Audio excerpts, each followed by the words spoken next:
बिस्मिल्लाहिर्रहमानिर्रहीम, अस्सलाम वालेकुम, गुड मॉर्निंग, सुबह बखैर। कैसे हैं आप लोग? उम्मीद करती हूँ बिल्कुल ठीक ठाक होंगे और दुआ करते हैं आज का दिन आपका बहुत ही अच्छा गुजरे, हंसते हुए मुस्कुराते हुए खैर आफियत के साथ गुजरे। नाज़रीन, आप देख रहे हैं रोही एट 10 और मैं हूँ आपकी होस्ट आसमा नौरीन।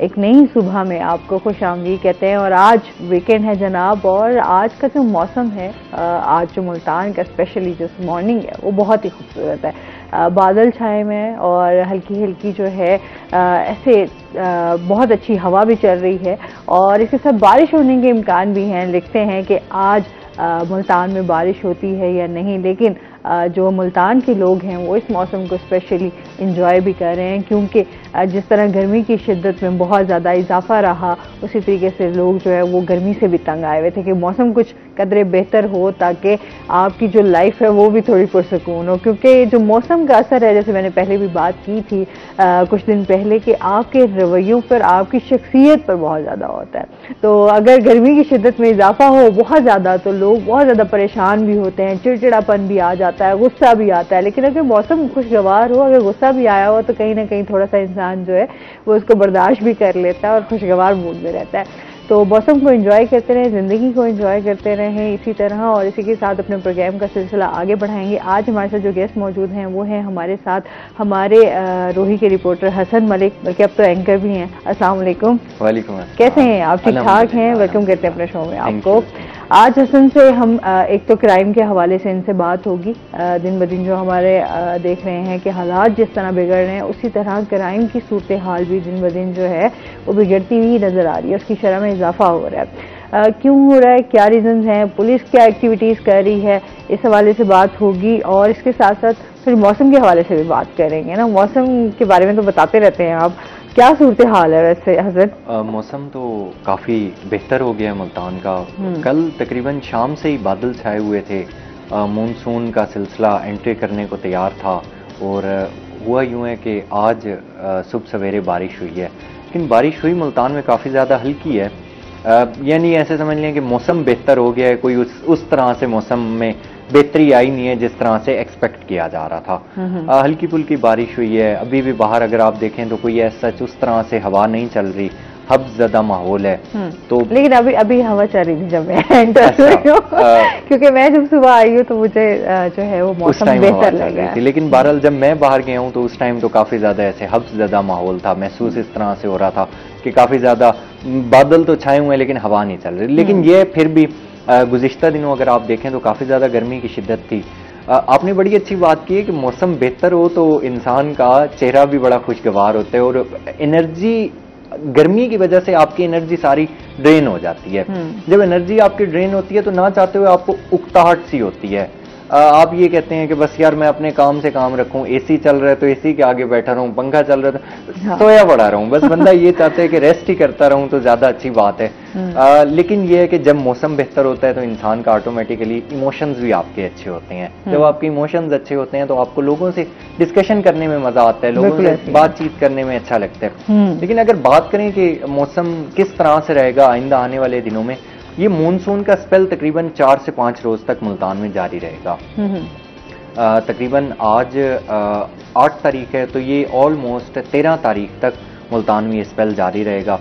आज भी बताया ये जा रहा है कि वक्फे वक्फे से बारिश होगी। आज पूरा दिन में मुल्तान में ऐसे ही बादल रहने का इम्कान है। उसी के साथ ही हल्की फुल्की मूसलाधार नहीं है बारिश का इम्कान, हल्की फुल्की बारिश का इम्कान है। लेकिन कल और परसों ये एक्सपेक्ट किया जा रहा है कि मूसलाधार बारिश होगी। अगर हम मुल्तान की बात करें, यहाँ तो हल्की फुल्की बारिश हो रही है, लेकिन अगर आप इस साइड पर थोड़ा दरिया वाली साइड पर अगर हम चले जाएं तो मुजफ्फरगढ़ में काफ़ी ज़्यादा कटाव जारी है। नदी नालों में तुगयानी का खतरा है और इसी तरह से दरियाए चनाब पर सैलाब का खदशा भी जाहिर किया जा रहा है। तो यानी मुल्तान वाली साइड पर बारिश काफ़ी ज़्यादा कम हो रही है। इधर माहौल कदरे बेहतर है, लेकिन उस साइड पर बारिश के साथ साथ वहाँ पर सैलाब का खदशा भी है। DC, AC और मुतलका जितने भी इदारे हैं उन्हें हाई अलर्ट भी जारी कर दी और उन्हें ये बार बार कहा जा रहा है कि आप लोग अलर्ट रहें। रेस्क्यू ने अगर वहाँ पर कोई एक्सरसाइजेज वगैरह करनी है, लोगों को बार बार बताया जा रहा है कि आप अपने खुद ही वहाँ, यानी जो माहीगीर हैं, जो मछली पकड़ने जाते हैं या जो लोग उन एरियाज़ के करीब करीब रहते हैं, तो उन्हें ये अलर्ट जारी किया जा रहा है कि आप लोग अपनी एहतियात खुद करें। ताकि किसी भी नुकसान की सूरत में जानी नुकसान ना हो। माली नुकसान तो ऑब्वियस सी बात है, जब सैलाब वगैरह आता है या कुछ भी इस तरह का सिलसिला होता है नुकसान तो होता है, लेकिन हुकूमत और इंतजामिया की जानिब से ये अलर्ट जारी किया जा रहा है कि लोग अपनी जानों की हिफाजत करें। बिल्कुल। और फिर उसके साथ साथ फिर अभी हम लाहौर में भी देखें कितना वहाँ पर तो रिकॉर्ड टूट चुका हुआ है ना, और कितने बुरे तरीके से वहाँ पर नुकसान भी हुआ है, लोग भी उसमें डूब गए। तो उस वजह से देखें तो वहाँ पर तो बहुत ज्यादा बुरे हालात हैं। अल्लाह ताला बस रहम फरमाए, हम सब के लिए आसानियां करे, क्योंकि हम लोग पिछले साल भी इतने उस सैलाब से अभी तक उसको फेस कर रहे हैं ना, सैलाब से गुजरे हैं, बहुत जानी और माली नुकसान हुआ। बस इस बार जो है अल्लाह ताला रहम करे, सबके लिए आसानियां। अच्छा, और इसके साथ साथ जो है ये तो हो गई मौसम के हवाले से बातचीत, और इसके साथ जान लेते हैं इस टाइम क्राइम के हवाले से हम बात करें तो आए दिन देख रहे हैं क्राइम की, तो पहले भी हम बातचीत होती रही है हमारी कि उसमें दिन ब दिन इजाफा हो रहा है। चोरी डकैती इस तरह की वारदातें जो हैं वो बहुत ज़्यादा आम हो गई हैं। कत्ल के हवाले से बहुत ज़्यादा हम देख रहे हैं कि दिन दिहाड़े जो है वो कत्ल कर दिए जाते हैं, फायरिंग कर दी जाती है। तो इस हवाले से बताइएगा। बिल्कुल आप ठीक कह रही हैं। एक दौर होता था, आप अगर देखें पिछले कोई 5-6 साल पहले उठाकर आप देखें, या 5-6 साल मैं ज़्यादा ही बता रहा हूँ, आप पिछले 2-3 साल भी उठाकर देखें तो उस टाइम ये था कि गन पॉइंट पर आपसे चीज़ें छीन ली जाती थीं, मगर ये नहीं था कि गन पॉइंट पर आपकी जान भी ले ली जाती थी। अब आप देखें कि अगर कोई दौराने डकैती मोबाइल स्नैचिंग हो रही है, बड़ी सिंपल सी मैं आपको एग्जांपल दे रहा हूं, मोबाइल स्नैचिंग हो रही है और मोबाइल स्नैचिंग के दौरान अगर वो कोई रिटेलिएट करता है, मोबाइल देने वाला डाकू 1 सेकंड भी नहीं लगाता फायर खोलने में, यानी उसने चैम्बर मारा हुआ होता है, उसने फुली लोड किया हुआ होता है अपना पिस्टल, और सिर्फ उसने ये देखना होता है कि आया 2 to 3 सेकंड में ये मुझे देता है मोबाइल या नहीं देता। वो फुली मेंटली प्रिपेयर होता है। ये कल का एक वकूआ है समीजाबाद का। वहां पर तकरीबन रात के टाइम कहीं शायद 10 बजे का टाइम था, ज्यादा लेट नाइट भी नहीं थी। एक शख्स गुजर रहा था अपनी गली से ही, उसका घर थोड़ा सा आगे ही था। 2 नकाबपोश लोग आए हैं, उन्होंने उससे मोबाइल, वो फोन कर रहा था तो उससे सिर्फ उन्होंने मोबाइल छीने, जैसे ही वो छीन कर बैठने लगे हैं तो उसने थोड़ी सी मजामत की है। आप लिटरली यकीन करें, सीसीटीवी फुटेज है, 1 सेकंड भी नहीं लगा, उन्होंने फायर कर दिया। मौके पर ताहिर नामी शख्स की डेथ हो गई है मौके पर। आप ये देखें कि ये सिर्फ मोबाइल फोन की बात है। अब आप नकदी देख लें, सोना देख लें, जेवरात देख लें, ईद उल अजहा गुजरी है, जानवर के मामलात थे, जानवरों की कितनी कीमत आई थी। हाँ। तो सिर्फ इन्हीं की ही ईद उल अजहा पे ये भी देखने में आया, लोगों ने बकरे चोरी कर लिए, अब मंडियों से बकरे चोरी करके वो आगे बेच रहे थे। मतलब ये हालात हैं लोगों के। 1 माह का क्राइम डाटा अगर हम उठाकर देखते हैं तो उसमें ईद भी आई थी। तकरीबन मुल्तान के शहरी 10 करोड़ 34 लाख से जायद मालियत के सामान से महरूम हुए हैं 1 माह के दौरान। उसमें सोना भी है, नकदी भी है। मोबाइल की बात करें, मोबाइल स्नैचिंग तो बहुत ज्यादा आम हो चुकी है।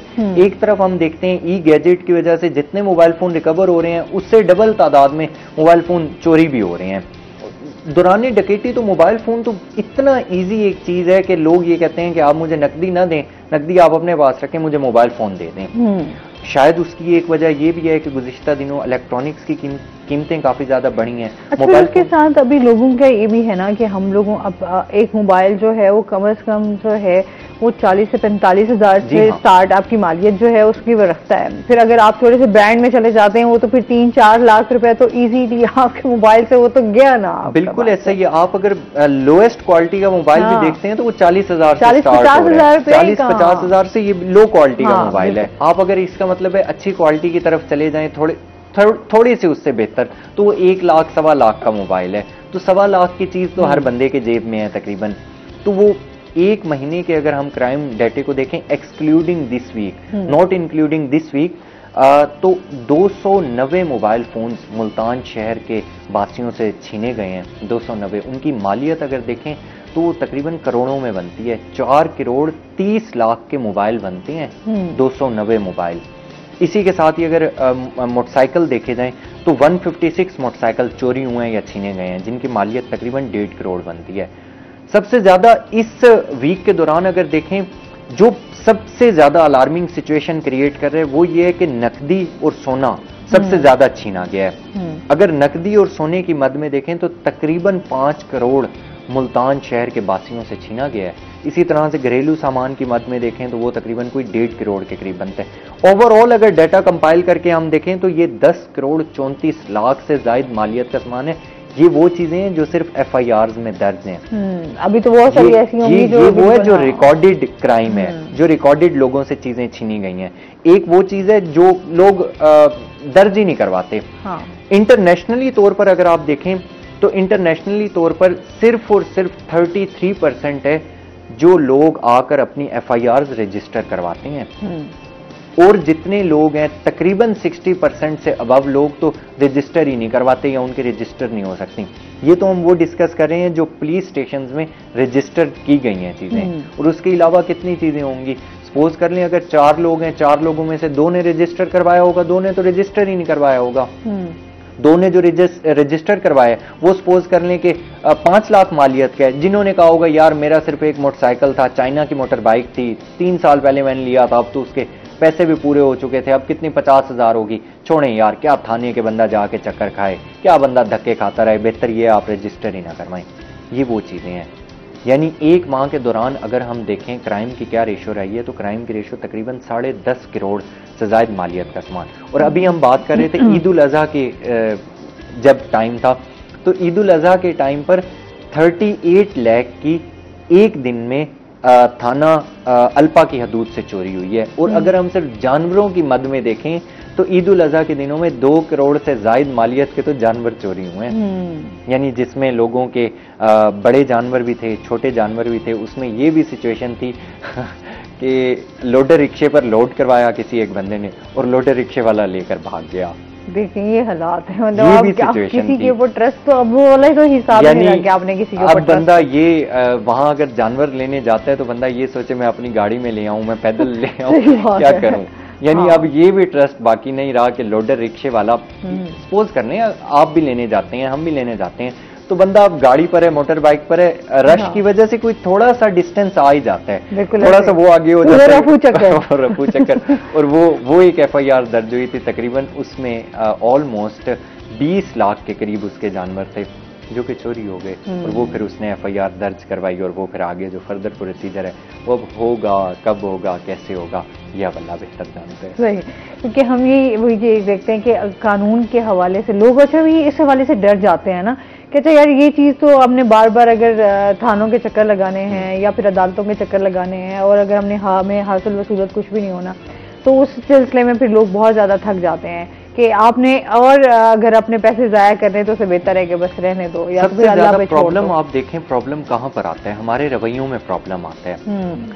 एक बंदा जो थाने जाता है उसी का ही नुकसान हुआ होता है, और थाने जब जाता है तो उसे आगे थाने में बैठा हुआ बंदा FIR दर्ज करने के बजाय उसे क्या कहता है, उसे कहता है कि यार तू इस टाइम घर से बाहर निकला क्यों था, रात के 12 बजे तेरे से चोरी हुई है, तेरा तुक क्या बनता था, तू बाहर निकला हुआ था।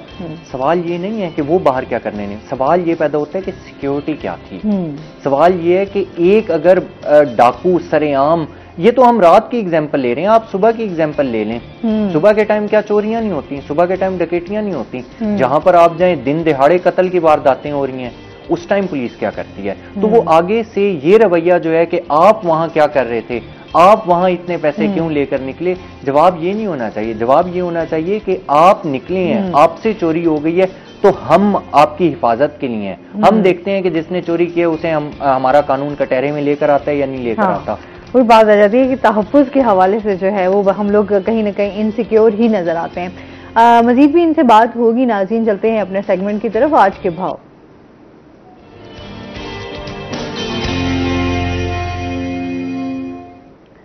शकील सुल्तान हमारे साथ मौजूद हैं। शकील से जानते हैं आज मार्केट में सब्जियों फलों के क्या रेट्स हैं। जी, शहर औलिया में महंगाई की लहर ताहाल बरकरार है। अगर बात करें सब्जी मंडी की, तो सब्जियों और फलों की कीमतों में आज के दिन उतार चढ़ाव देखा गया है। कुछ सब्जियों की कीमतों में कमी देखी गई है, लेकिन उसके साथ कुछ फलों को महंगा होता भी देखा गया है। फलों को ज़्यादातर महंगा होता ही देखा जाता है। फल जो हैं वो शहरियों का ख्वाब बनते जा रहे हैं, क्योंकि उनकी कीमतें जो हैं वो पहुंच से बाहर जा रही हैं। इससे पहले सब्जियों की बात करें, वो सब्जियां जो महंगे दामों फरोख्त हो रही हैं, जिसमें अदरक 800 रुपये फ़ी किलो में, क्योंकि बाहर से मंगवाई जाती है। चाइना लहसुन जो है वो भी 320 में, देसी लीमू 240 रुपये फ़ी किलो के हिसाब से मार्केट में दस्तियाब है। और इसके साथ मौसमी सब्जियों में बात करें, टिंडा और गवारा 160 रुपये फ़ी किलो में, भिंडी, करेला और हरी मिर्च 100 से 120 रुपये फ़ी किलो के हिसाब से मार्केट में फ़रोख्त हो रहे हैं।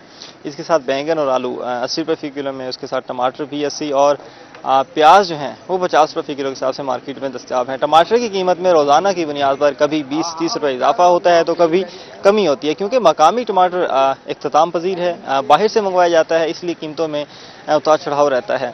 फलों की बात करें तो लीची जो कुछ ही दिनों पहले बहुत ज़्यादा सस्ती थी, 240 रुपये में मिल रही थी, लेकिन अब लीची की कीमत में खासा इजाफा हुआ है, 700 रुपये फ़ी किलो में फ़रोख्त होने लगी है, 550 तो उसकी मंडी की फ़रोख्त है। तो इस हवाले से लीची चूँकि मौसम इख्तिताम है इसका, तो कीमत में इजाफा देखा जा रहा है। मुख्तलिफ अक़साम के आम 160 से 240 में, मुख्तलिफ क्वालिटी के हिसाब से खुबानी और आलू बुखारा 240 से 400 रुपये फ़ी किलो के हिसाब से, और इसके साथ नाशपाती, अनार और अंगूर जो हैं वो 400 रुपये फ़ी किलो के हिसाब से, सेब 500 रुपये में फ़रोख्त हो रहे हैं। और बात करें अगर केले की, 150 से 240 रुपये फ़ी दर्जन में फ़रोख्त हो रहे हैं। जामुन 320 में, आड़ू 160 रुपये फ़ी किलो में, मीठा 320 रुपये फ़ी किलो में, जबकि गर्मी की कीमत में 40 रुपये इजाफा हुआ है, 280 रुपये फ़ी किलो में फ़रोख्त होने लगा है। ओवरऑल अगर बात करें महंगाई की तो फलों की कीमतों में जो इजाफा होता है, जिसकी वजह से शहरी भी परेशान दिखाई जाते हैं, जबकि सब्जियों की कीमतों में उतार चढ़ाव का सिलसिला रोज़ाना की बुनियाद पर जारी रहता है। जी,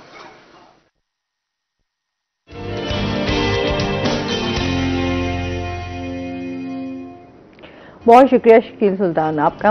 अच्छा जी, जिस तरह में कहते हैं महंगाई में अब इजाफा हो रहा है, सब्जियों फलों के रेट्स भी वाकई उसमें उतार चढ़ाव जो है वो आपको डेली की रूटीन में जो है वो नजर आता है। ऐसा ही है, महंगाई तो किस जगह पर नहीं है, महंगाई तो वो एक बड़ी अच्छी बात है। कहते हैं कि जब बाहर कहीं ईद का त्यौहार आता है या कोई उनका खुशी का त्यौहार आता है तो चीज़ें सस्ती कर दी जाती हैं।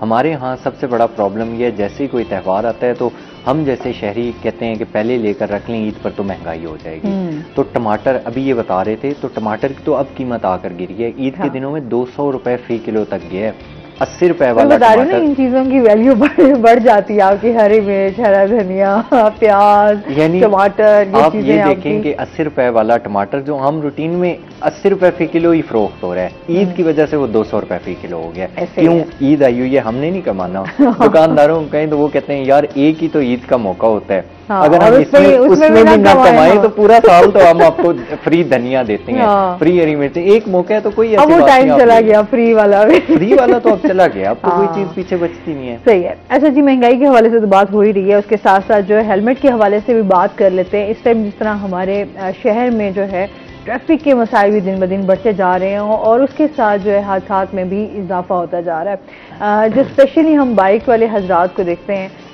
हेलमेट जो है वो बड़े कम लोग पहनते हैं, और फिर जिस तरह बाइक चलाते हैं वो बस अल्लाह माफ़ी दे, मैं खुद भी ड्राइव करी हूँ, तो मुझे आइडिया है कि लोग जो है वो थोड़ा सा भी सब्र जो है उनके अंदर नहीं होता, और एक जल्दबाजी जो है वो हमेशा इंसान के अंदर रहती है कि किसी तरीके से ना जल्दबाजी में मैं यहाँ से निकल जाऊँ, पिछले की खैर है, अगले अगर आप कहीं पे फंस भी जाते हैं तो बाइक वाले कहीं ना कहीं से ना रास्ता लाजमी निकाल लेते हैं कि कहीं से तो गुजर के आगे पहुँच जाएंगे।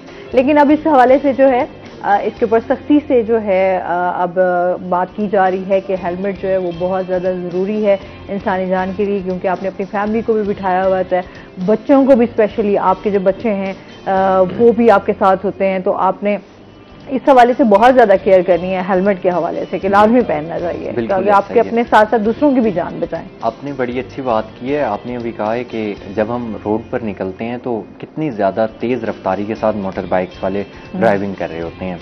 वो मजाक की बात है, शायद आपको हंसी आए या ना आए, लेकिन आएगी नहीं, उम्मीद बड़ी है। वो एक अंग्रेज़ आया हुआ था पाकिस्तान में, वो रेलवे क्रॉसिंग वाली जगह पर जब ट्रेन ने गुजरना था तो वो बंद हो गया, ट्रैक उसका बंद हो गया, ऑब्वियस सी बात है।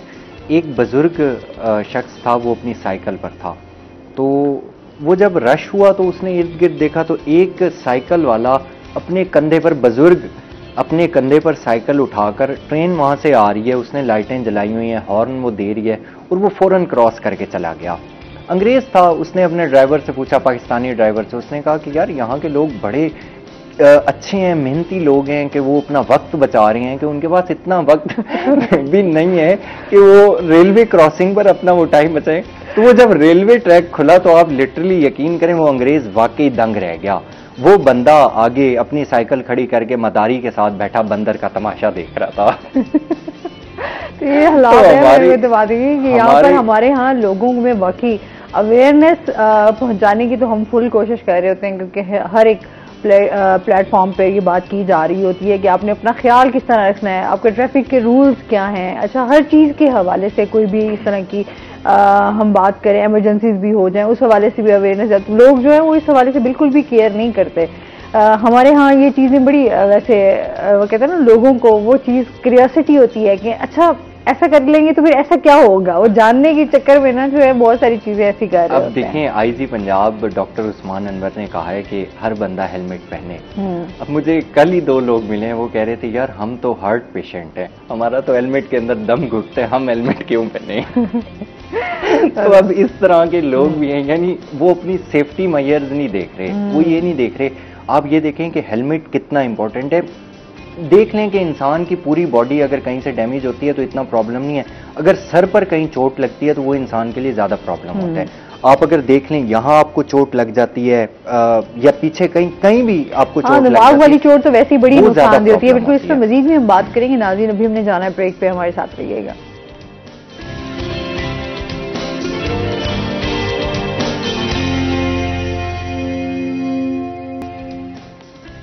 वेलकम बैक नाज़रीन, रोही एटन में आपको खुश आमदीद कहते हैं। और बात हो रही थी हेलमेट के हवाले से। अच्छा, अब इसके ऊपर कोई सख्ती जो है वो की जा रही है? शदीद सख्ती की जा रही है। डॉक्टर आईजी पंजाब ने सारी मुतलका पुलिस को कहा है कि आप लोग मुकम्मल सख्ती करें कि जो बंदा हेलमेट नहीं पहनेगा। सबसे पहले तो कैंपेन्स भी चलाई जा रही थी, मुल्तान में भी सिटी ट्रैफिक पुलिस की जानिब इस हवाले से काफी कैंपेन्स 12 मरतबा कैंपेन्स की गई हैं, बल्कि अभी तक जारी थी उनकी, लेकिन अब आकर सख्ती हुई है और उन्होंने फौरन कहा है कि जितने भी लोग हैं जो हेलमेट नहीं पहन रहे उन्हें चलान करें, क्योंकि काफ़ी ज़्यादा कैंपेन्स हो गई हैं, लोगों में शऊर उजागर कर दिया गया है कि आप हेलमेट आपकी सेफ्टी के लिए बहुत ज़्यादा इंपॉर्टेंट है।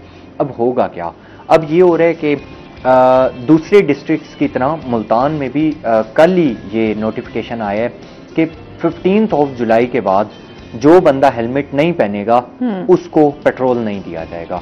अच्छा। यानी मोटर बाइक पर जो बंदा हेलमेट नहीं किया हुआ होगा वो जब पेट्रोल डलवाने जाएगा किसी भी पंप पर उसे पेट्रोल नहीं डाल के दिया जाएगा, और जो पेट्रोल पंप उसे मोटर बाइक वाले को पेट्रोल देगा तो उसका जुर्माना किया जाएगा या सील किया जाएगा। ये कल ही डिप्टी कमिश्नर मुल्तान उमर जहांगीर ने नोटिफिकेशन जारी किया। पहली बात। दूसरी बात ये, हर चीज के पॉजिटिव एस्पेक्ट्स भी होते हैं, नेगेटिव भी होते हैं। पॉजिटिव अगर हम सबसे पहले डिस्कस करें तो पॉजिटिविटी क्या है इसमें? पॉजिटिविटी ये है कि जितने लोग हादसात में मौत का शिकार होते हैं सिर्फ इस वजह से कि उन्होंने हेलमेट नहीं किया हुआ होता, जैसे ही वो गिरते हैं स्ट्राइक होता है उनका हेड रोड के साथ और मौके पर उनकी डेथ हो जाती है, पूरी जिंदगी के लिए माजूर हो जाते हैं, या कुछ भी इस तरह का उनके साथ क्रिटिकल कंडीशन बनती है हेलमेट ना पहनने की वजह से। तो एक तो सबसे ज्यादा बेहतरी ये होगी कि जब लोग हेलमेट पहनेंगे तो ये सबसे ज्यादा बेहतर होगा कि हर चलने वाले को पता चलेगा कि मैंने एक रफ्तार में रहना है और मैंने अपनी लाइन और लेन की डिसिप्लिन जरूर करनी है, पहली बात। दूसरी बात ये कि इसमें नेगेटिविटी अब क्या होगी? कहने वाले ये भी कह रहे हैं कि इतनी एकदम सख्ती हुई है, क्या पंजाब पुलिस ने या सिटी ट्रैफिक पुलिस ने किसी से कमीशन मुकाया हुआ है? यानी हेलमेट बनाने वाली कंपनियां जो हैं एकदम से इतनी सख्ती की जा रही है, क्यों की जा रही है? आया कोई हेलमेट वाली कंपनियां कमीशन देने लग रही हैं, या किसी इन्हीं के ही अफसरान में से किसी के साथ कोई मुआहिदा हो गया है कि जी मैं आपके इतने हेलमेट बिकवा देता हूं और मेरा कितना कमीशन होगा? दूसरे नंबर पर ये भी कहा जा रहा है कि चालान की शरह काफी ज्यादा कम थी। लोगों ने अपने ड्राइविंग लाइसेंस भी बनवाए हुए होते थे, अगर किसी का चालान होता था तो काफी कम रेशो में चालान होता था। चालान बढ़ाने के लिए, वहां से रेवेन्यू बढ़ाने के लिए और अपनी तनख्वाहें पूरी करने के लिए ये कदम उठाया जा रहा है। ये भी कहा जा रहा है कि यानी आप ये देखें, चालान होंगे, ऑब्वियस सी बात है चालान होंगे, चालान होने के बाद रेवेन्यू जनरेट होगा, रेवेन्यू जनरेट होने के बाद तनख्वाहें, मुल्क तो हमारा वैसे ही डेफिसिट में जा रहा है, तो वो तनख्वाहें जो हैं वो अवाम से निकाली जाएं, अवाम को इस चीज का भी पाबंद किया जाए कि वो हेलमेट पहने, वहां से हेलमेट की फरोख्त भी ज्यादा होगी यहाँ से। यानी ऐसे कह सकते हैं कि ये भी एक अपनी मईशत को सर्कुलेट करने का एक तरीका है। लेकिन फिर भी चीज़ें हम अगर अपने सेफ्टी मेजर्स को देखें तो एक पॉजिटिव जो आपका हम समझते हैं कि चीज़ें होनी चाहिए वो यही है कि आपने अपने सेफ्टी मेजर्स को देखना है, अपनी एहतियात करनी है जो आपसे हो सके। ये चीज़ें बहुत ज़्यादा ज़रूरी हैं। No doubt. और स्पेशली जिस तरह हम लोग कहते हैं कि यहाँ पर हमारे जो ट्रैफिक कवानीन है अगर उनको मज़ीद बेहतर किया जाए और लोग उसको फॉलो करना शुरू कर दें तो मेरे ख्याल में हमारे बहुत सारे मसाइल जो हैं वो हल हो सकते हैं। और जितने हादसात आए दिन हम देखते हैं, बच्चे स्पेशली इस हवाले से भी सख्ती होनी चाहिए। एक तो हेलमेट पे इतना जोर दे दिया गया, स्पेशली जो बच्चे बाइक चला रहे होते हैं, जो पेरेंट्स हमारे, उनकी पेरेंट्स की भी बड़ी ये गलती होती है कि छोटे बच्चे होते हैं, अभी उनकी एज क्या होगी 13-14 साल 15 साल, और इससे भी कम एज के बच्चे जो है जो स्कूल गोइंग होते हैं, स्पेशली हम देखते हैं उन्होंने अपने बहन भाइयों को भी साथ बिठाया हुआ होता है और वो स्कूल के लिए वो बाइक पे जा रहे होते हैं और इतनी तेज उनको पता नहीं होता आइडिया कि कहाँ से हमने बाइक जो है वो गुजारनी है या कहीं से हम अगर गिर सकते हैं तो हमें चोट लग सकती है, नुकसान पहुंच सकता है। तो ये चीज़ें जो हैं वो बड़ी ये भी देखने की ज़रूरत है कि हमें अपने बच्चों को भी एजुकेट करने की ज़रूरत है। और इस हवाले से हमारे जितने भी अफसरान हैं उनको भी इस पर सख्ती से नोटिस लेना चाहिए कि जो स्पेशली बच्चे हैं जो ड्राइव कर रहे होते हैं या बाइक चला रहे होते हैं उन पर भी जो है कोई ना कोई इस तरह का रूल लेकर आए ताकि बच्चे जो हैं वो एक एज के बाद 18 साल के बाद या 19 साल के बाद जो है वो बच्चे बाइक चला सकें। बड़ी अच्छी बात की जाती है, कहते हैं कि जब भी आपने किसी भी मुआशरे की एक कौम को आपने देखना हो कि वो कौम किस तरह की है, तो सिर्फ आप ये देख लें कि वो कौम सड़कों पर अपना किस तरह से इम्प्लीमेंटेशन करती है। यानी सड़क पर उनका चलने का रवैया, सड़क को साफ सुथरा रखने का तरीका और उनकी लेन और लाइन को किस तरह से कैरी करने का तरीका है, ये उस कौम की निशानदेही करता है कि वो कौम कितनी पढ़ी लिखी है, कितनी डिसिप्लिन की पाबंद है। अनफॉर्चुनेटली आप यहाँ देख लें कि अपनी तो हम छोड़ देना, एक साइड पर कर दें कि मोटर बाइक वाले किस लेन में होते हैं, गाड़ी वाले किस लेन में होते हैं। अनफॉर्चुनेटली आप कभी तो कभी लेन हमको नजर नहीं आएगी, कभी कुछ भी नहीं, कभी भी इस तरह नहीं आएगा। वो तो बहुत ही अजीब ही एक रश सा हो जाता है। आप बोस्टन रोड पे तो आप चले जाएं तो वहां तो बहुत ज्यादा मैं अगली एग्जांपल ही आपको यही देने लगा था। अनफॉर्चुनेटली आप ये देख लें बोस्टन रोड हमारा कितना बिजिएस्ट तरीन रोड है और कितना खुला रोड है, लेकिन वहां पर सिर्फ एक दो प्लाजों के आगे गलत पार्किंग की वजह से आप ये देखें पूरा 9 नंबर से लेकर 6 नंबर तक, 6 नंबर से लेकर आगे बाईपास तक सारा का सारा रश हो जाता है। अनफॉर्चुनेटली प्रॉब्लम यह है कि वो उस रश की वजह से सिर्फ आप और मैं डिस्टर्ब नहीं होते, जितनी एम्बुलेंसेज ने गुजरना होता है सबसे ज्यादा वो डिस्टर्ब होती हैं। ठीक है, आपने और मैंने कहीं जाना है, इमरजेंसी केस भी है, तो अव्वल तो हमें भी लेट नहीं होना चाहिए, लेकिन एम्बुलेंस भी इतनी देर सायरन बजाकर खड़ी रहती है और आगे किसी को कोई परवाह नहीं होती। वो लोग कहते हैं कि बस मुझे पार्किंग मिल जाए। इसी तरह से आप अगर गुलगश्त वाला मेन ब्रांडेड रोड आप देख लें तो वहां पर तो आम रूटीन में बंदा गुजर रहा हो तो बंदा कहता है यार मैं रास्ता चेंज कर लूं, यहां से तो मैं जाऊंगा फंस जाऊंगा। वहां सबसे ज्यादा प्रॉब्लम क्या है, वहां पार्किंग के बड़ा बेहतरीन सिलसिला है, लेकिन उसके बावजूद भी सिर्फ 1-2 गाड़ियों की गलत पार्किंग की वजह से पूरा रोड ब्लॉक हो जाता है। अब वहां पर आप मुझे ये बताएं, एक रोड पर एक सिटी ट्रैफिक पुलिस वाला क्या करे, एक वार्डन क्या करे? अब वो एक अच्छा वहां पर आपको नजर भी नहीं आता, वहां पर आपको बहुत कम, मैंने तो नहीं देखा, जब जितनी दफा मैं गई हूँ वहां पर नहीं आपको नजर। ऐसा ही है, वो ईद के दिनों में सिर्फ खड़े होते हैं, उसके अलावा तो वहां पर कोई नहीं नजर आता। लेकिन बात क्या है, बात यह है कि अब वो अगर वार्डन भी एक खड़ा हो, एक वहां पर बंदा खड़ा हो, वो अब एक ड्राइवर को तो नहीं समझाएगा कि आप यार ये काम करें, आप अपनी पार्किंग में। इतनी तो सेंस सड़क पर चलने वाले ड्राइवर को खुद भी होनी चाहिए कि यार जिस जगह पर मैं ये देखूं मेरी वजह से पूरा रोड आने वाले लोग डिस्टर्ब ना हो। अगर मैं अपनी तो आसानी देखूंगा कि जी मुझे यहाँ पर थोड़ी सी सड़क पर गाड़ी खड़ी है, थोड़ी सी पार्किंग में, मेरा इजी है, मैं जाके शॉपिंग करूं, मैं जाके अपना काम करूं, लेकिन वो ये नहीं देखता अपने ट्रैफिक जो है वो बहुत डिस्टर्ब हो जाती है किसी एक अपने टेम्परेरी फायदे के लिए। वो क्या डिस्टर्ब करता है, पूरी की पूरी वो रोड को डिस्टर्ब करता है, आने वाले लोगों को डिस्टर्ब करता है, और फिर अगर कोई उसे बात कर दी जाए तो लड़ने झगड़ने के लिए तो हम वैसे ही हमेशा तैयार रहते हैं। सब्र तहम्मुल तो है नहीं ना। तो है ही। अच्छा, पुलिस तहफ़्फ़ुज़ के हवाले से भी बात कर लेते हैं। इसके ये जो मरकज़ बनाया गया है ये क्या है और अब तक इस पर कितना काम हो चुका है, ये क्या क्या काम कर रहे हैं? जी बड़ी अच्छी डिस्कशन है। पुलिस तहफ़्फ़ुज़ मरकज़, आप ये देखें कि हमारे मुआशरे के जितने भी पिसे हुए तबकात हैं उसमें आप माजूद लोग कह लें, उसमें आप नाबीना लोग कह लें, सबसे मेन इम्पोर्टेंट हमारी सोसाइटी का जो पार्ट है वो हमारे ट्रांसजेंडर्स हैं। ट्रांसजेंडर्स को आप ये देखें कि किस तरीके से ऐसे समझ लें कि धुतकारा जाता है उन लोगों को। उन लोग वो जब भी किसी जगह पर ट्रांसजेंडर का नाम आएगा तो हर बंदे के जहन में एक जो इमेज बनता है तो वो नाचने वाला इमेज बनता है या उनका एक नेगेटिव इमेज पोर्ट्रे होता है। तो पुलिस की जानिब से ये भी आईजी पंजाब का कदम था डॉक्टर उस्मान अनवर का कि क्या है ट्रांसजेंडर्स के लिए और जितने भी हमारे मुआशरे के धुतकारे हुए लोग हैं, माजूर तबकात हैं या ऐसे तबकात हैं जो पिसे हुए तबकात हैं, उनके लिए पुलिस तहफ़्फ़ुज़ मरकज़ का इनेकाद किया गया है।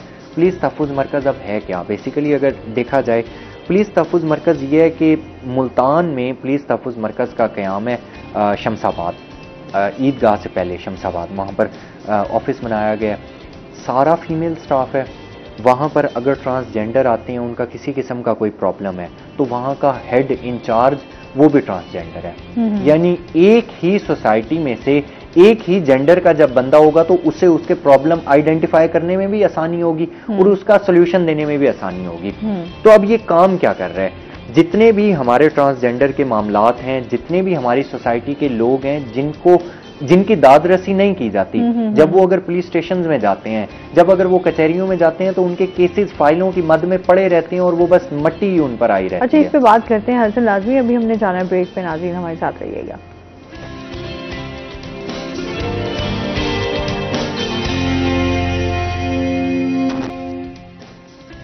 वेलकम बैक नाज़रीन, रोही एयरटेल में आपको खुशामदीद करते हैं। पुलिस तहफ़्फ़ुज़ के हवाले से हमारी बात हो रही थी कि जो लोग, बहुत सारे ऐसे लोग हमारे यहाँ मौजूद होते हैं जो स्पेशली तहफ़्फ़ुज़ फील नहीं कर रहे होते, लेकिन उनके लिए एक ऐसा इदारा बना दिया गया है कि जहाँ वो जाकर अपने एक तो जो उनके मामलात हैं, अगर वो परेशान हैं कुछ भी इस तरह के, तो वहाँ से रहनुमाई हासिल भी कर सकते हैं और वहाँ पर मेरे ख्याल में रहने का भी है वहाँ पर कि अगर जो लोग जो है उन्होंने इंतजाम किए हुए बाकायदा तौर पर ये तमाम चीज़ें एक दूसरे के साथ इंडल्ज और इन्होंने इन टच की हुई हैं। किस तरह से इन टच की हुई हैं कि यानी अगर सपोज करें कोई दारुल अमान का केस आ जाता है तो वो फ़ौरन पुलिस अपनी निगरानी में जाकर उन ख़वातीन हैं जो भी हैं उन्हें दारुल अमान छोड़ कर आती हैं। अगर ट्रांसजेंडर के मामलात हैं तो ट्रांसजेंडर के मामलात खुद ही बाकायदा तौर पर वो पुलिस खुद ही हैंडल करती है। वो on a very lighter note मैं ये डिस्कस करता हूँ, ये भी एक केस आया था, एक ट्रांसजेंडर का केस था मुजफ्फरगढ़ वाली साइड पर, तो उसकी ज़मीन पर भी कब्ज़ा हो रहा था।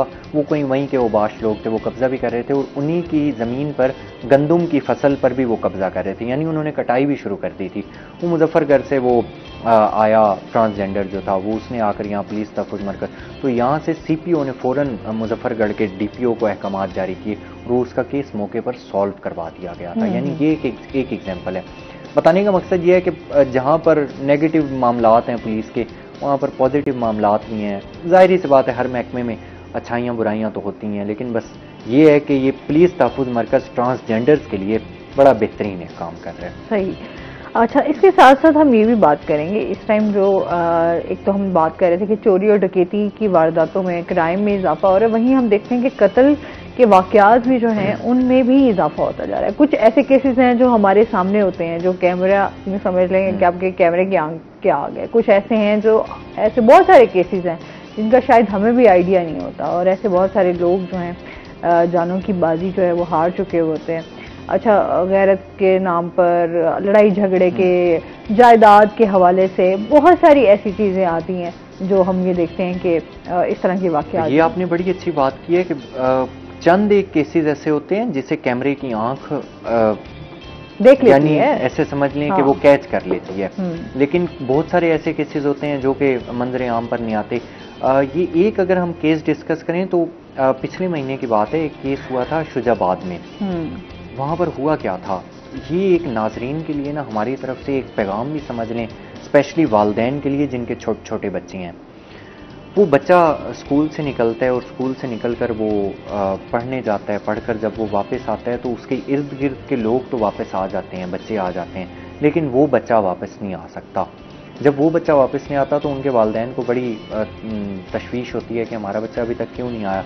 तो वो जब पता करते हैं तो उसकी तशद्दुद ज़्यादा लाश कत्ल हुई मिलती है। जब वो मिलती है तो वो तहकीकात का आगाज़ होता है, तो सब कुछ जब मुलजिम पकड़ा जाता है तो वो क्या होता है, बताया ये जाता है कि उस मुलजिम ने उसे कुछ दिन पहले लुक आफ्टर किया, उसकी रैकी की कि ये बच्चा किस टाइम स्कूल आता है, किस टाइम जाता है, और उसे देहात का क्योंकि इलाका है, तो देहात के इलाके में बच्चों के लिए क्या होता है, यही होता है, आम लेने हैं, फालशे लेने हैं, ये चीज़ें ही होती हैं। तो वो उसने क्या किया, उसने सिर्फ ये किया कि आम, मैं आपको आम तोड़ के देता हूँ, आप मेरे साथ चलें। तो वो आम तोड़ने के बहाने उसके साथ उसने जिनसी ज्यादती भी की। ज्यादती के बाद उसकी गर्दन को काट कर उसे कत्ल कर दिया। मुलजिम तो पकड़ा गया, खैर मुलजिम को भी सजा होगी। वालिदैन भी उनके यही कह रहे थे कि कानून के मुताबिक सख्त से सख्त सजा होनी चाहिए। अब यहाँ पर सवाल ये पैदा होता है कि वालिदैन अपने बच्चों की हिफाजत खुद करें। छोटे बच्चों को नहीं पता कि मुझे कौन लेकर जा रहा है, किस तरह लेकर जा रहा है और किस बहाने से लेकर जा रहा है। अच्छा, ये बड़ा गाइड करने की भी जरूरत है बच्चों को भी, अपने छोटे बच्चों को अपने घरों में। मैं समझती हूँ कि आप उनको बताएं, उनको समझाएं, क्योंकि ये चीजें आजकल जिस तरह के हालात हैं वो बहुत ज्यादा बुरे हैं। मतलब हम ये कहते हैं कि हम अपने बच्चों के लिए, जब हम खुद सिक्योर फील नहीं कर रहे तो फिर हम अपने बच्चों को कैसे समझ सकते हैं कि वो सिक्योर हैं। अब आप देख रहे हैं, पहले के टाइम कुछ और था। पहले आपके गली मोहल्लों में बच्चे खेल भी रहे होते थे, पार्कों में भी चले जाते थे, बाहर भी चले जाते थे। अभी आप बच्चों को अकेला नहीं छोड़ सकते, क्योंकि इस तरह के जो मैं समझती हूँ दरिंदे सरेआम फिर रहे होते हैं, जो आपके जो इस तरह हम देखते हैं, जो स्पेशली छोटी बच्चियां होती हैं, बच्चे होते हैं, उनको जिनसी ज्यादतियों का शिकार करते हैं। और ऐसे लोग जो हैं, मैं समझती हूँ वो मेंटली सिक होते हैं। उनके साइकोलॉजिकल इश्यूज होते हैं। क्या फ्रस्ट्रेशन होती है, आज तक ये समझ नहीं है कि ऐसे लोगों को जो है वो मैं कहती हूँ सख्त सजा मिलनी चाहिए, और ऐसे लोगों को तो बख्शा नहीं जाना चाहिए। बिल्कुल, ये तो बड़ी एक इंसानियत की भी मैं समझती हूँ ना कि ये तजलील है। आप ये देखें कि एक बच्चा जिसने ख्वाब पता नहीं क्या क्या सजाए हुए होंगे, उसके वालिद ने क्या क्या ख्वाब सजाए होंगे, और अनफॉर्चुनेटली आप ये देखें कि उस वालिद पर क्या गुजरी होगी जो वालिद माजूर है, जिसकी एक टांग कटी हुई हो, और उसका बच्चा बड़ा हो रहा हो, और वो सिर्फ इस चीज के इतने टाइम पीरियड का इंतजार कर रहा हो कि यार आज से 10 साल बाद जब मैं कमाने के लायक नहीं होऊंगा तो ये मेरा बाजू बना हुआ होगा। ये सिर्फ बाजू नहीं होगा, ये मेरा सहारा होगा, ये मुझे भी सपोर्ट करेगा, मेरी फैमिली को भी सपोर्ट करेगा, और मुआशरे में अपना नाम भी बनाएगा और मेरा नाम भी बनाएगा। अभी तो लोग मुझे माजूर कहते हैं, लोग मुझे कहते हैं कि मैं बोझ हूं। जब ये मेरा सहारा बनेगा तो लोग मुझे बोझ नहीं कहेंगे, लोग मुझे कहेंगे कि एक बच्चे को इसने बड़ा किया है, उसकी अच्छी तरबियत की है, और आज वही बेटा अपने माजूर बाप का सहारा बना हुआ है। लेकिन अनफॉर्चुनेटली आप सिर्फ 1 मिनट के लिए तसव्वुर करें कि उस माजूर बाप के सहन में जब लाश पड़ी होगी उसके बेटे की, तो उस पर क्या गुजर रही होगी, उस वालदा पर क्या गुजर रही होगी जो कहती होगी मैं अपने बेटे को आलिम बनाना चाहती थी, उस बहनों और उन भाइयों पर क्या गुजर रही होगी जो ये सोच सोच के खुश होते होंगे कि यार जब हमारा भाई बड़ा होगा ये आलिम बनेगा, आलिम बनने के साथ साथ हमारे घर का माहौल तो बेहतर करेगा, साथ मुआशरे का माहौल भी बेहतर करेगा। लेकिन उनके ख्वाब कहाँ गए होंगे जब उनके बेटे की लाश उनके सामने पड़ी होगी, उसकी आंखें निकली हुई होंगी, चेहरे पर उसके सारे ऐसे नाखून के निशान होंगे, तो उसकी गर्दन कटी हुई होगी। आप सिर्फ एक मिनट के लिए इमेजिन आप जस्ट सोच के ही आपका दिल जो है वो खौफजदा हो जाता है और लरज़ जाता है इंसान के। लोग जो है वो कितनी बेदर्दी से कत्ल कर देते हैं। एक तो इतनी जाति कर रहे होते हैं और उसके साथ साथ जो है वो बेदर्दी से कत्ल भी कर दिया जाता है। और ऐसे लोगों को बहुत मैं समझती हूँ सख्त सजा भी देनी चाहिए, लगता है लोग इबरत का निशान बने। शायद मैं समझता हूँ एक आध मरतबा इन लोगों को सरेआम अगर संसार कर दिया जाए तो देखें ना, दीन हमारा क्या कहता है। दीन हमारा ये कहता है कि जब जो कोई चोरी करे वजूहात पूछें, अगर वाकई सच है उसमें हाथ काटे जाएं। एक केस हो जाए सरेआम फांसी का, एक केस हो जाए संसार का, एक केस हो जाए हाथ काटने का, तो मैं समझता हूँ और कुछ नहीं तो 70 to 80% जराइम में कमी आ जाएगी। केसेस सच हों, किसी के साथ ना हक ज्यादती नहीं होनी चाहिए। हाँ। फिर आप देखें कि किस तरह से हमारा मुआशरा इंसाफ का मुआशरा बनता है। कानून की पासदारी और बालादस्ती की ही वजह से ये काम होंगे। उसके अलावा तो बस बच्चे मर रहे हैं, औरतों की इज्जतें पामाल हो रही हैं, छोटी बच्चियां तशद्दुद का निशाना बनाई जा रही हैं। ये मामला तो फिर चलते ही रहेंगे। अच्छा, फिर बहुत सारे ऐसे केसेस में हम देखते हैं कि जो मजलूम होता है उसको कभी इंसाफ मिलता ही नहीं है। अच्छा, जो जुल्म करता है वो हम देखते हैं कि हमारे कानून के बहुत सारे ऐसी कहीं ना कहीं कमजोरी नजर आती है, जिसकी वजह से जो मुल्जिम होता है वो ऐसा रास्ता जो है वो ढूंढ लेता है जहां से वो बच निकलता है। तो ये हमारे कहते हैं कानून की कहीं ना कहीं कमजोरी है ना, सिस्टम की कमजोरी है कि एक तो जब हम इंसाफ के लिए दरवाजा खटखटा रहे होते हैं, जब हम एक उम्मीदें लगा कर बैठे होते हैं कि हाँ हमें इंसाफ मिलेगा और जिसने जुर्म किया है उसको सजा मिलेगी, लेकिन हम देखते हैं कुछ टाइम बाद ही वही बंदा, वही शख्स जो है वो दंदनाता आपको जो है वो शहर में नजर भी आएगा। अच्छा, फिर वो और भी बहुत सारे ऐसे वाकयात और फिर इस तरह के कामों में आपको नजर भी मुलविस भी नजर आएगा। क्योंकि अगर हम एक शख्स को ऐसे ही छोड़ देंगे तो जाहिर सी बात है जिसने आज ये हरकत की है तो क्या वो नेक्स्ट कोई इस तरह की हरकत नहीं करेगा। बिल्कुल सच है, जो आज मेंटली सिक है वो कल भी मेंटली सिक है, वो 6 साल की सजा काटने के बाद भी मेंटली सिक रहेगा। बल्कि वो जब सजा के लिए जेल में जाएगा तो उससे बढ़ के लोग मिलेंगे जो उसे गाइड करेंगे कि इस तरह नहीं, इस तरह किया जाता है। अच्छा, तो ये है कि हमारे यहाँ लोगों की अभी जो हम देख रहे हैं डिप्रेशन, एंजाइटी और ये फ्रस्ट्रेशन ये दिन ब दिन बढ़ती जा रही है। अच्छा, उसके मामला जो हैं वो यही है कि हमारे यहाँ अब क्योंकि मुल्की हमारी जो सूरत हाल है वही हमारी बहुत ज़्यादा सूरत हाल में डिस्टर्ब है ना। अच्छा, आपकी महंगाई है, बेरोजगारी है, आपके बहुत सारे और मसाइल हैं, तो लोग जो है ना बहुत ज़्यादा अजीब ही मैं समझती हूँ साइकोलॉजिकल उनके इश्यूज हैं। बिल्कुल ऐसा ही है, बिल्कुल। अच्छा, इसके साथ साथ फिर हम आपसे ये भी जानेंगे इस टाइम जो हंगामी हालात से निपटने के लिए जो है महकमा सिविल डिफेंस जो है वो क्या इंतजाम कर रहा है, क्योंकि हमारे पास अब टाइम भी बहुत शॉर्ट है, तो मैं चाहूंगी कि आप इसको जरा महकमा सिविल डिफेंस को वेरी शॉर्ट टाइम में डिस्कस कर लेते हैं। देखें जी, आम आदमी के लिए आपको भी मुझे भी हंगामी सूरत हाल से निपटने का आना चाहिए तरीका किस तरह से। उसमें सबसे बेसिक जो चीज़ होती है उसमें ये होती है कि अगर सपोज करें कहीं आग लग जाती है तो आपको और मुझे ये ज़रूर पता होना चाहिए कि हमने आग बुझाने वाली आलात का इस्तेमाल किस तरह से करना है। अगर हमारे पास आलात नहीं है तो हमने अपने इर्द गिर्द की चीजों से किस तरह से आग पर काबू पाना है। हाँ। ये वेरी सिंपल सी एक चीज होती है। मतलब आपको कुछ चीजें हैं जिसको आपको इस्तेमाल करने का तरीका है, जो कि सिविल डिफेंस की जानिब से हर महकमे में जाकर वो उन्हें बताया भी जा रहा है, समझाया भी जा रहा है, और शुरा में ये एक बड़ा शऊर उजागर किया जा रहा है कि हंगामी सूरत हाल से किस तरह से निपटना। बहुत शुक्रिया हसन अली का आपका, आप हमारे साथ रहे और बहुत सारी चीज़ों पर हमने आज डिस्कस भी किया। और इसके साथ ही नाज़रीन अभी हमने जाना ब्रेक में, हमारे साथ रहिएगा। जब हम ब्रेक से वापस आएंगे तो हमारे साथ कुछ और गेस्ट मौजूद होंगे।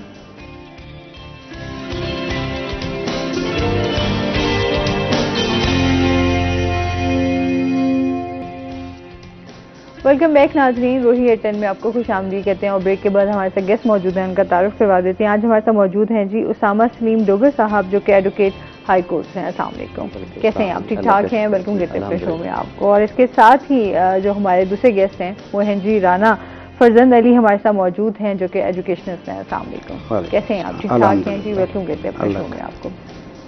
आज हम बात करेंगे, एक तो आइन के हवाले से भी बात होगी और इसके साथ साथ जो है इंसाफ के हवाले से भी बात करेंगे, कुछ कानून के हवाले से बातें होंगी, और इसके साथ ही जो है हम ये भी तालीमी निज़ाम पर भी, क्योंकि एजुकेशनिस्ट भी हमारे साथ मौजूद हैं, तो हम तालीमी मयार के हवाले से भी बात करेंगे। और साथ साथ आज जानेंगे कि असातिज़ा के हवाले से हम हमेशा बात तो करते हैं कि क्या मसाइल हैं, तो साथ स्टूडेंट्स के मसाइल भी जानेंगे, असातिज़ा के हवाले से भी बात होगी कि उनके क्या क्या मसाइल हैं, किस तरह चीज़ों को बेहतर किया जा सकता है, तालीमी निज़ाम को हमारा जो है जो सिस्टम है उसमें मज़ीद किस तरह बेहतरी लाई जा सकती है, इस हवाले से बात होगी।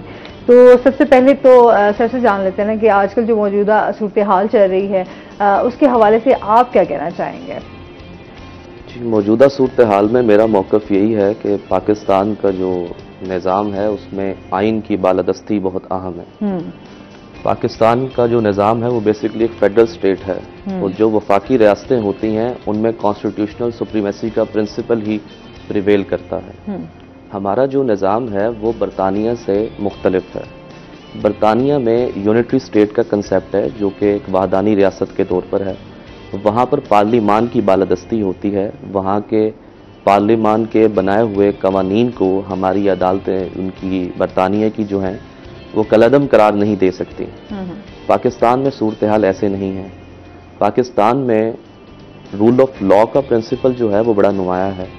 पाकिस्तान के कॉन्स्टिट्यूशन में आर्टिकल 8 है।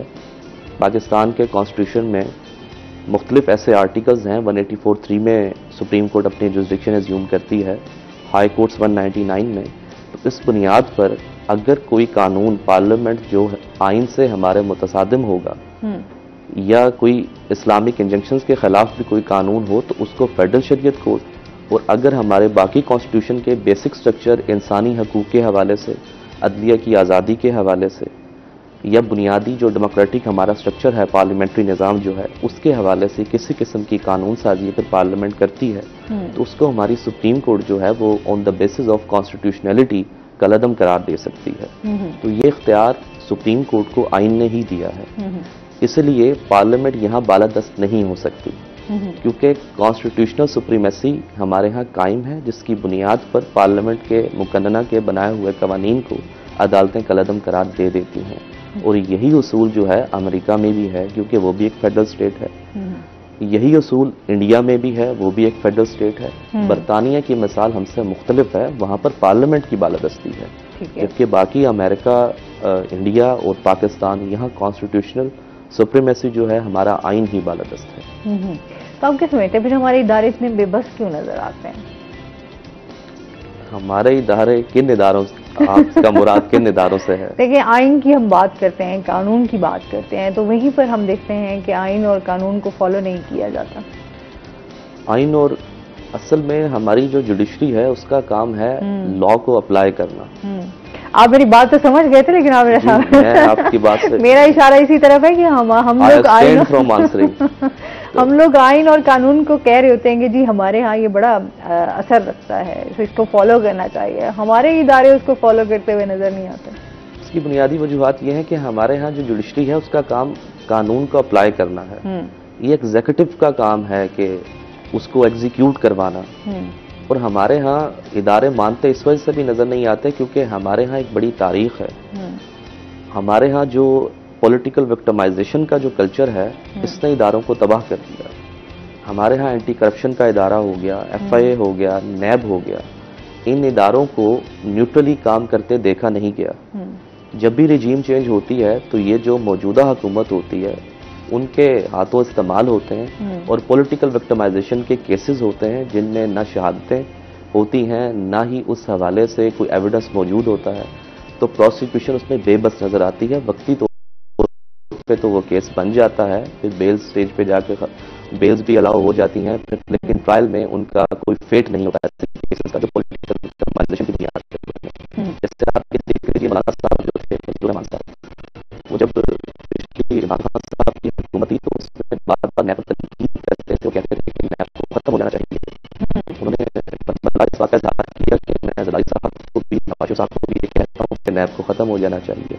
लेकिन अभी रिसेंट एक पार्लियामेंट से अमेंडमेंट हुई है नैब कवानीन में, तो उन कवानीन में मौलाना साहब इत्तेहादी के तौर पर उन्होंने उस अमेंडमेंट को सपोर्ट किया है। तो हमारे यहाँ जो मौकफ है वो मुस्तकिल मौकफ नहीं रहता, शायद हुकूमती मौकफ होता है हमारे। क्योंकि कहीं तो हमारे जजेस भी बड़े अंडर प्रेशर नजर आते हैं, बड़े इन मामलात में कि जब फैसलों की घड़ी आए तो वो भी बेचारे कहीं ना कहीं बेबस नजर आते हैं। एक्सेप्शंस ऐसे बिल्कुल हैं हमारे यहाँ। डॉक्टर अपना जस्टिस मुनीर से डॉक्ट्रिन ऑफ नेसेसिटी था, वहाँ से ये सिलसिला शुरू हुआ, तो ये सिलसिला आज तक है, लेकिन एक्सेप्शंस आर ऑलवेज देयर और हम उसको कंडेम करते हैं। रूल ऑफ लॉ के लिए है, कॉन्स्टिट्यूशनल सुप्रीमेसी के लिए जजेस को खड़ा होना चाहिए, और ये प्राइमरी ऑब्लिगेशन जजेस की, जजेस के पास एक बड़ी खास अथॉरिटी होती है हर चीज को। जी, अथॉरिटी दो तरह की होती है, एक डिफेक्टो और एक डीजियोर। डिजियोर वो होती है जो कानून में होती है, और डिफेक्टो जो कि इनफैक्ट प्रैक्टिकली हो। तो डिजियोर तो है, डिफेक्टो शायद एक्सरसाइज करते नजर नहीं आते, या एक्सरसाइज करने में किसी किस्म की कोई बैरूनी या अंदरूनी कुव्वतें इन्वॉल्व हैं जिस बुनियाद पर नहीं हो सकता। सही, चलें, एक ऐसा, ये भी एक ऐसी बात है ना कि जिसपे हम लोग वाज़ेह इजहार करें तो फिर उसके खिलाफ जो है बहुत सारी चीजें भी बाहर आ जाती हैं। बहरहाल इस पर मजीद भी बात करते हैं। साथ साथ जो है हम सर से जानेंगे, एजुकेशन के हवाले से बात कर लेते हैं। इस टाइम जो हमारा तालीमी निज़ाम है, आप क्या समझते हैं, आप उससे सेटिस्फाई नजर आते हैं? नौरीन, पहले तो मैं आपका और आपके रोही चैनल का मशकूर हूँ कि उन्होंने मुझे यहाँ आज मौका दिया कि एजुकेशन पे हम बात कर सकें। जहाँ तक एजुकेशन सिस्टम की बात है, सिस्टम तो तमाम अच्छे और बुरे चलते रहते हैं, और ये अफराद पे मुनहसर होता है कि वो उसे कितना इफ़ेक्टिव और अच्छा बनाते हैं। तो हमारी जो पॉलिसीज़ हैं उनके मुताबिक बहुत अच्छा सिस्टम, ज़बरदस्त सिस्टम है। असातिज़ा के लिए भी बहुत कुछ पैकेजेस भी आए, सब कुछ आया है, लेकिन जो असल चीज़ है वो इम्प्लीमेंटेशन का है। कि असातिज़ा का काम सिर्फ टीचिंग है। और आपके इल्म में भी होगा कि जब पिछली गवर्नमेंट थी, उससे पहले 2013 से 18 तक की जो गवर्नमेंट रही है, उसमें शहबाज शरीफ साहब का जो स्टांस था वो मेरिट का था, और उसकी वजह से हमारे एजुकेशन में जो एक बहुत बड़ी तब्दीली आई है कि हमारे अब टीचर्स बहुत हाईली क्वालिफाइड हैं। वहाँ इंजीनियर्स हमारे पास मौजूद हैं, डी फार्मासिस्ट मौजूद हैं, और भी बहुत सारे यानी एमफिल और पीएचडी लोग जो हमारे अंदर मौजूद हैं। तो सिस्टम में तो कोई ऐसा फला नहीं हमें नज़र आता। बाकी अच्छाई और उसे बेहतर करना ये असातिज़ा का काम है। अब बात आ जाती है कि हम इससे सेटिस्फाइड हैं। बिल्कुल, जो महकमे में होगा उसे तो सेटिस्फाइड होना चाहिए। अगर वो सेटिस्फाइड नहीं होता तो इसका मतलब है कि वो अपने काम में कोताही कर रहा है, वो अपने काम से मुतमईन नहीं है, या अपने काम को वो करना नहीं चाह रहा है। तो इसमें उन्हें कम अज़ कम अपने काम की तरफ तवज्जो करनी चाहिए। टीचिंग पे अभी कोई बात हो रही है कि ये जो भी सवाल है कि भाई बाद स्कूलों में वहाँ पे भूसा भरा हुआ है, जानवर बंधे हुए हैं। ये इक्का दुक्का स्कूल ऐसी जगह पे होते हैं जो हमारे पॉलिसी मेकर्स ने या MPMNAs ने उन जगहों पे ये स्कूल बनवाए जहाँ सिर्फ उनके देरे थे, जहाँ पे बच्चों का नामो निशान नहीं था। तो ये एक पॉलिसी का या बनाने वालों का कसूर हो सकता है, इसमें असातिज़ा का कसूर नहीं है कि वो किस किस्म के, जहाँ भी असातिज़ा मौजूद हैं वो अपने पेशे में मुखलिस हैं और वो काम कर रहे हैं। सही। अच्छा, अभी हम जो बात करें रिसेंटली, आप क्या समझते हैं तालीमी निज़ाम में किस तरह बेहतरी लाई जा सकती है? क्या इस तरह की चीज़ें जो हैं वो बहुत ज़्यादा ज़रूरी हैं? तालीमी निज़ाम में बेहतरी, कोई भी सिस्टम है उसमें दो चीज़ें होती हैं, एक अप्रेजल होती है और उसके बाद उसकी री एनफोर्समेंट है। जब आप किसी को अप्रेजल ही नहीं करेंगे, हमारे यहाँ तो मैंने अक्सर देखा है, मैं ज़ाहिर है हमारे 216 स्कूल हैं इस वक्त डिस्ट्रिक्ट मुजफ्फरगढ़ के, अफसरान के जो रवैये होते हैं वो हेड्स के साथ हों, टीचर्स के साथ हों, वो फ्रेंडली नहीं होते, जिसकी वजह से उनका काम मुतासर होता है। जब भी वो स्कूल आएंगे उसमें खामियां ही तलाश करने की कोशिश करते हैं, जिससे असातिज़ा में बददिली भी फैलती है। एक बात। दूसरा, जब वो अच्छा काम हो रहा है तो उसकी अप्रेजल तो करें, उनके मसाइल सुने, उन्हें मौके पे कोई हल कर सकते हैं हल करें। तो उससे इंसान में, उस्ताद हो कोई भी शख्स हो, तो उसमें री एनफोर्समेंट आती है, उससे वो अपने काम को भी बेहतर करता है, टीचिंग को भी बेहतर बनाएगा और वो रिजल्ट्स भी, उसकी आउटपुट बेहतर होगी। अच्छा, आप क्या समझते हैं इस टाइम असातिज़ा के क्या क्या मसाइल हैं? जी, असातिज़ा के जो मसाइल हैं, जो बीइंग मैं चूँकि सदर हूँ हेडमास्टर्स एसोसिएशन डिस्ट्रिक्ट मुजफ्फरगढ़ का, मुझे जो फीडबैक मिलता है, जो दोस्त मुझे कहते हैं, वो अक्सर एक ही बात की शिकायत होती है कि पिछले 5 सालों से भर्ती नहीं हुई है, असातिज़ा की बहुत बेशुमार सीटें खाली हैं, 1 लाख से ऊपर असातिज़ा की सीटें हमारे यहाँ खाली हैं। 9000 स्कूलों के हेड्स नहीं हैं। जहाँ ये पोजीशन होगी तो वहाँ बेहतरी कहाँ से आ सकती है? अभी प्रमोशन, मैं इसी हवाले से एक बात का शुक्रिया अदा करना चाहूँगा जनाब मोहसिन नकवी साहब का, हमारे निगरान वज़ीर आला साहब का, कि उन्होंने इन बल्क हर महकमे की प्रमोशनें की हैं, जिसके लिए हम उनके बहुत शुक्रगुजार हैं। ग्रेड 1 से 17-18 तक की प्रमोशनें हो चुकी हैं, 20 की प्रमोशनें हो चुकी हैं, अब सिर्फ 18 से 19वीं की प्रमोशन रहती हैं। तो मेरी उनसे भी गुजारिश होगी कि वो इस प्रमोशन की तरफ भी अपनी ज़ाती काविश जिस तरह उन्होंने पहले की हैं उसी में वो करें, और ताकि ये मामला भी हल हो। सही है। अच्छा, इस पर मज़ीद भी बात करते हैं, साथ साथ हम ये जानते हैं, अभी हम जिस तरह कानून की बात कर रहे थे, आइन की बात कर रहे थे, आप क्या समझते हैं इनमें तरमीम जो है वो करना कितना ज़रूरी है और ये कितनी बेहतरी ला सकता है? अगर बहुत सारी ऐसी चीज़ों में जो हम समझते हैं कि यहाँ ये इसमें तरमीम करना ज़रूरी था और नहीं किया गया। तरमीम तो मॉडिफिकेशन होती है। देखिए, आइन को कहा जाता है कि it is a living document. तो आइन को तो लिविंग डॉक्यूमेंट बनाने के लिए वक्तन फ़वक्तन जो मॉडिफिकेशंस और नई सदी की ज़रूरियात होती हैं उसके हवाले से उसमें तरमीम ज़रूरी होती है। लेकिन ऐसी तरमीम नहीं हो सकती जो उसका बुनियादी ढांचा ही बदल दे आइन का। बुनियादी साख्त को आइन की नहीं बदला जा सकता। जहाँ तक कवानीन का, लॉज का ताल्लुक है, उनमें वक्तन फ़वक्तन अमेंडमेंट्स होती भी रहती हैं और होनी भी चाहिए। मैं ये समझता हूँ जैसे कि फौजदारी निज़ाम में हम ये देखते हैं कि रेप केसेस में अक्सर मुल्ज़मान जो हैं वो बरी हो जाते हैं, एक्विटल हो जाता है उनका। ऐसा तमाम केसेस में नहीं है। जैसे नूर मुकद्दम केस इस्लामाबाद का बड़ा फेमस केस था, उसमें कन्विक्शन हुई। लाहौर मोटरवे रेप केस जो था उसमें भी कन्विक्शन हुई। लेकिन बहुत से ऐसे केसेस मेरी नज़रों से गुजरे हैं जिनमें अक्सर एक्विटल हो जाता है। उसकी बुनियादी वजह यह है कि हमारे यहाँ आज भी रेप केसेस में या इस तरह के जो सोडोमी के इस तरह के केसेस हैं उनमें ऑक्यूलर अकाउंट जो हमारा चश्मदीद गवाह है उसकी बड़ी अहमियत है।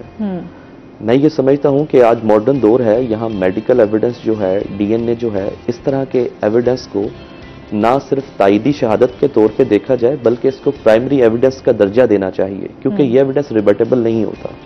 तो अगर हम इस चीज़ को अडॉप्ट करते हैं, वैसे तो कानून शहादत हमारे ऑर्डर में एडमिसिबल है ये एविडेंस, लेकिन as a primary evidence admissible नहीं है। ये जो मेडिकल है या फोरेंसिक है या डीएनए रिपोर्ट्स हैं, तो इनको अगर हम प्राइमरी एविडेंस के तौर पर एडमिसिबल हों तो मैं ये समझता हूँ कि कन्विक्शन रेट बढ़ सकता है। इसके अलावा एक और मैं बात अर्ज करूं कि severity of laws don't guarantee the social order. कवानीन में अगर आप बहुत ज़्यादा सख्ती लाते हैं तो ये ज़रूरी नहीं है कि उस सख्ती की बुनियाद पे सोशल ऑर्डर कायम हो सकता है। But certainty of punishment do, certainty of punishment जो है इसकी बुनियाद पर तो जराइम में रोकथाम हो सकती है, लेकिन महज कवानीन को आप सख्त कर दें और कहें कि जराइम में रुकावट ये डालेंगे, ऐसा नहीं है। हमें सजाओं को लाजमी देना है, उसमें प्रोसिक्यूशन का एविडेंस का बड़ा मजबूत होना चाहिए। और जैसे मैंने अर्ज किया कि ये जो मेडिकल एविडेंस है ये रिबटेबल नहीं है, इसको एडमिसिबल होना चाहिए और as a primary evidence admissible होना चाहिए। एडमिसिबल ऑलरेडी है लेकिन एज ए प्राइमरी एविडेंस, मतलब ऑक्यूलर अकाउंट का मुतबादल इसको समझा जाए इस तरह के केसेस में। अच्छा, जिस तरह अभी हम देखते हैं ना कि दिन ब दिन क्राइम में भी इजाफा होता जा रहा है अभी, क्योंकि उसकी रेशो बढ़ती जा रही है। फिर हम देखते हैं कि चोरी डकैती के भी हैं, फिर आपके कत्ल के भी हैं। जिस तरह हम रेप केसेस की पहले भी हमारी हसन से भी बात हो रही थी कि मुलजमात जो है वो इजीली कहीं ना कहीं से मुलजिम जो है वो अपना रास्ता ढूंढ ही लेता है। कहीं ना कहीं तो कानून की जो है वो कमजोरी नजर आती है, लोग जो है वो बचने का रास्ता ढूंढ ही लेते हैं। बेचारे गरीब के लिए बहुत सारी मुश्किलात पैदा हो जाती हैं। जो हमारा क्रिमिनल जस्टिस सिस्टम है इसमें सिर्फ अदालतों का ही काम नहीं है। इसमें जो आप जिन मसाइल का आपने जिक्र किया है ये क्रिमिनल लॉ से रिलेटेड है। क्रिमिनल लॉ में हमारी जो पुलिस है उसका बड़ा अहम किरदार होता है। कहीं पर भी कोई वक़ुआ होता है, कोई क्रिमिनल ट्रांजैक्शन होती है, उसमें सबसे पहले FIR लॉन्च होती है। FIR से लेकर वहाँ बाद में 161 की स्टेटमेंट्स हैं या वहाँ जो भी इन्वेस्टिगेशन स्टेज है जितनी भी, वो पुलिस की जिम्मेदारी है और एविडेंस को पुलिस ने ही कलेक्ट करना है। उसके बाद प्रोसिक्यूशन होनी है, उसकी प्रोसिक्यूशन को पेश करना है, फिर उसने अदालतों में उसको पेश करना है। इस तरीके से हमारे यहाँ ट्रायल चलते हैं। मैं ये समझता हूँ हमारे यहाँ पुलिस जो है वो प्रॉपरली उस तरह से ट्रेंड नहीं है, इन्वेस्टिगेटिव एजेंसी जिस तरह होना चाहिए। और कहीं पर हमारी पुलिस जो है, जैसे हम पहले ही तज़किरा कर रहे थे कि अंडर इन्फ्लुएंस भी रहती है और पॉलिटिकल प्रेशर्स भी रहते हैं पुलिस पर। तो उस हवाले से मैं नहीं समझता कि हमारी पुलिस जो है तमाम केसेस में फेयर इन्वेस्टिगेशन कर सकती है। और हमारे फौजदारी निज़ाम में फौजदारी कानून का एक असूल है कि even the slightest probability of doubt goes in favour of the accused. तो थोड़ा सा भी शुबा हो अगर वो अक्यूज्ड की फेवर में जाता है जिसकी बुनियाद पे अदालतें उनको बरी करती हैं, तो उस शुबे को जो है उसको मिटाने के लिए पुलिस को हाईली ट्रेंड होना पड़ेगा और एज अ न्यूट्रल एजेंसी काम करना पड़ेगा। सही है क्या? अच्छा, इसके साथ साथ जो है सर आपसे जानेंगे आप क्या समझते हैं, आजकल हम जैसे देखते हैं कि स्टूडेंट्स और टीचर्स के दरमियान भी जो है वो कम्युनिकेशन गैप आता जा रहा है, क्या रीजन है? ये जो स्टूडेंट्स और टीचर्स के दरमियान कम्युनिकेशन गैप है, इसकी एक तो वजह सबसे बड़ी आज ये मोबाइल है। आज शागिर्द को तो ज़रूरत ही नहीं है कि वो टीचर से ज़्यादा लायजान रखे। सबसे ज़्यादा बुराई में इसमें ख़ास तौर पे इस मोबाइल ने हिस्सा डाला है, जिसकी वजह से एक बहुत बड़ा गैप आया है। दूसरा जो एक्टिविटीज़ का ताल्लुक है, उस्ताद भी उतनी एक्टिविटीज़ पे नहीं है, ना ही वो शागिर्द को इतना वर्क देता है ताकि वो काम करे और अगले दिन उससे पूछ गछ हो, जिससे उनके दरमियान कम्युनिकेशन गैप आता है। वो आपस में उनका वो लायजान नहीं होता, वो ताल्लुक नहीं होता, जिसकी वजह से वो इल्म हासिल कर सके। जहाँ तक स्टूडेंट की आजकल की एक्टिविटीज़ हैं, हमने अक्सर देखा है के रिजल्ट्स का जहाँ तक ताल्लुक होता है, वो असातिज़ा, एक आजकल स्लोगन आया हुआ मार नहीं प्यार, इसकी वजह से बहुत सारी कबातें पैदा हुई।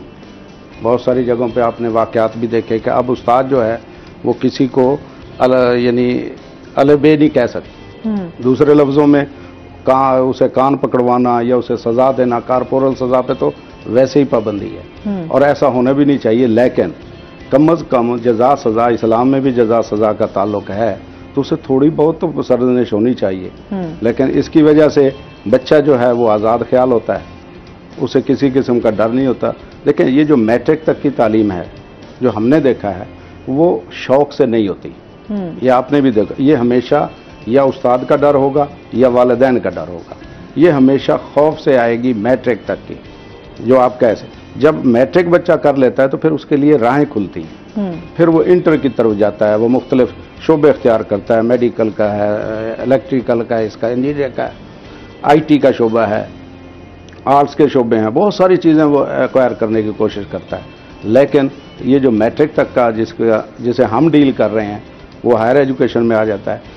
तो इसमें कम अज़ कम बच्चे को इतना तो खौफ होना चाहिए कि वो उस खौफ से अपनी मैट्रिक की तालीम अच्छे नंबरों से हासिल कर सके। वरना शौक, आज बच्चे में कहाँ शौक है। जितना भी आपने देखा होगा, आप जितना मर्जी कर रहे हैं, आपके भी बच्चे, हमारे भी बच्चे जो हैं, तो खौफ के साथ भी फिर लोग भी ना पढ़ सकते हैं, ज्यादा खौफ हो जाए। नहीं, ज्यादा नहीं, मकसद खौफ के एक हद है। ये नहीं कि बिल्कुल उसके ऊपर डंडा ही हमने बरसाना है, लेकिन खौफ के बगैर मैट्रिक तक की जो तालीम है वो मेरे नजदीक नामुमकिन है। आप कहते हैं कि थोड़ी बहुत सख्ती जरूरी है इसके। वो तो खैर हमारे इस्लाम में भी है कि थोड़ी बहुत सख्ती, तो इसीलिए हम ये चाहते हैं कि कम अज कम इन चीजों का ख्याल रखा जाए अगर हमने इस कौम को कोई शऊर देना है।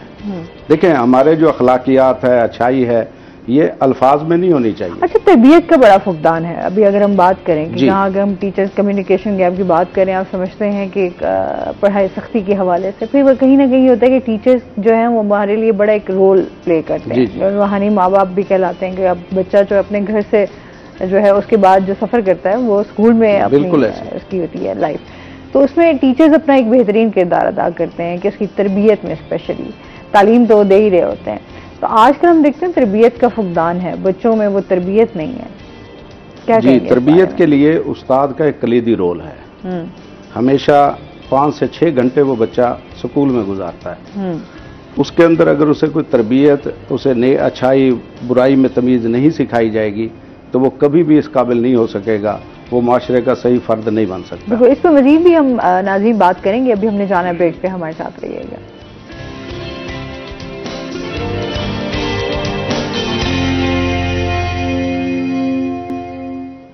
वेलकम बैक नाज़रीन, रोही एटन में आपको खुश आमदीद कहते हैं। बात हो रही थी हमारी तरबियत के हवाले से। जी, तरबियत के अंसर के हवाले से मैं बात कर रहा था। तो ये हमारे असातिज़ा का फ़र्ज़ है कि वो हमारे बच्चों को तालीम के साथ साथ उनकी तरबियत भी करें। उनके लिए मॉर्निंग असेंबली में ख़ास तौर पे उनके लिए एहतमाम किया जाना चाहिए। दर्स का एहतमाम होना चाहिए ताकि उन्हें वाक़यात सुनाए जाएँ, उन्हें अच्छी अच्छी बातें बताई जाएँ और उन पे अमल दरामद भी करवाया जाए। सबसे पहले तो मेरा जो ख्याल है कि वो सलाम में जो पहल करना है ये बुनियादी अंसर है, जिसके ज़रूरी है कि बच्चों को सबसे पहले इस बात पे लाया जाए कि वो सलाम को आम करें। उसके अलावा उनमें अखलाकियात का दर्स, हमारे यहाँ AT OT बहुत सारे असातिज़ा मौजूद होते हैं जो इस्लामियात के पीरियड्स में भी ये दर्स देते होते हैं। तो इंशाअल्लाह हमारे असातिज़ा इसमें काम भी कर रहे हैं और तरबियत का। लेकिन जहाँ तक आपका सवाल है कि फुकदान का है, इस वक्त इसमें कोई शक नहीं कि हमारे यहाँ तरबियत का बहुत ज़्यादा फुकदान है। वो हमारे हो सकता है हमारे मुआशी मसाइल हों, हो सकता है हमारे समाजी मसाइल हों, ये भी कुछ हो सकते हैं। लेकिन उस्ताद बहैसियत एक वालिद के उसकी पूरी कोशिश होती है कि वो अपने बच्चों को तरबियत में अहम किरदार अदा। अच्छा, इसके साथ साथ टीचर्स के हवाले से, क्योंकि अब जाहिर सी बात है ज़माना जो है वो जदीद होता जा रहा है, जिद्दत आती जा रही है, टेक्नोलॉजी के हवाले से भी अगर हम बात करें तो अभी कॉमर्स के हवाले से बड़ा काम हो रहा है। गवर्नमेंट स्कूलों के हवाले से भी जानना चाहूँगी, इसमें क्या फैसिलिटीज़ जो हैं वो स्टूडेंट्स को मिल रही हैं, आया उस पर काम हो रहा है या नहीं हो रहा?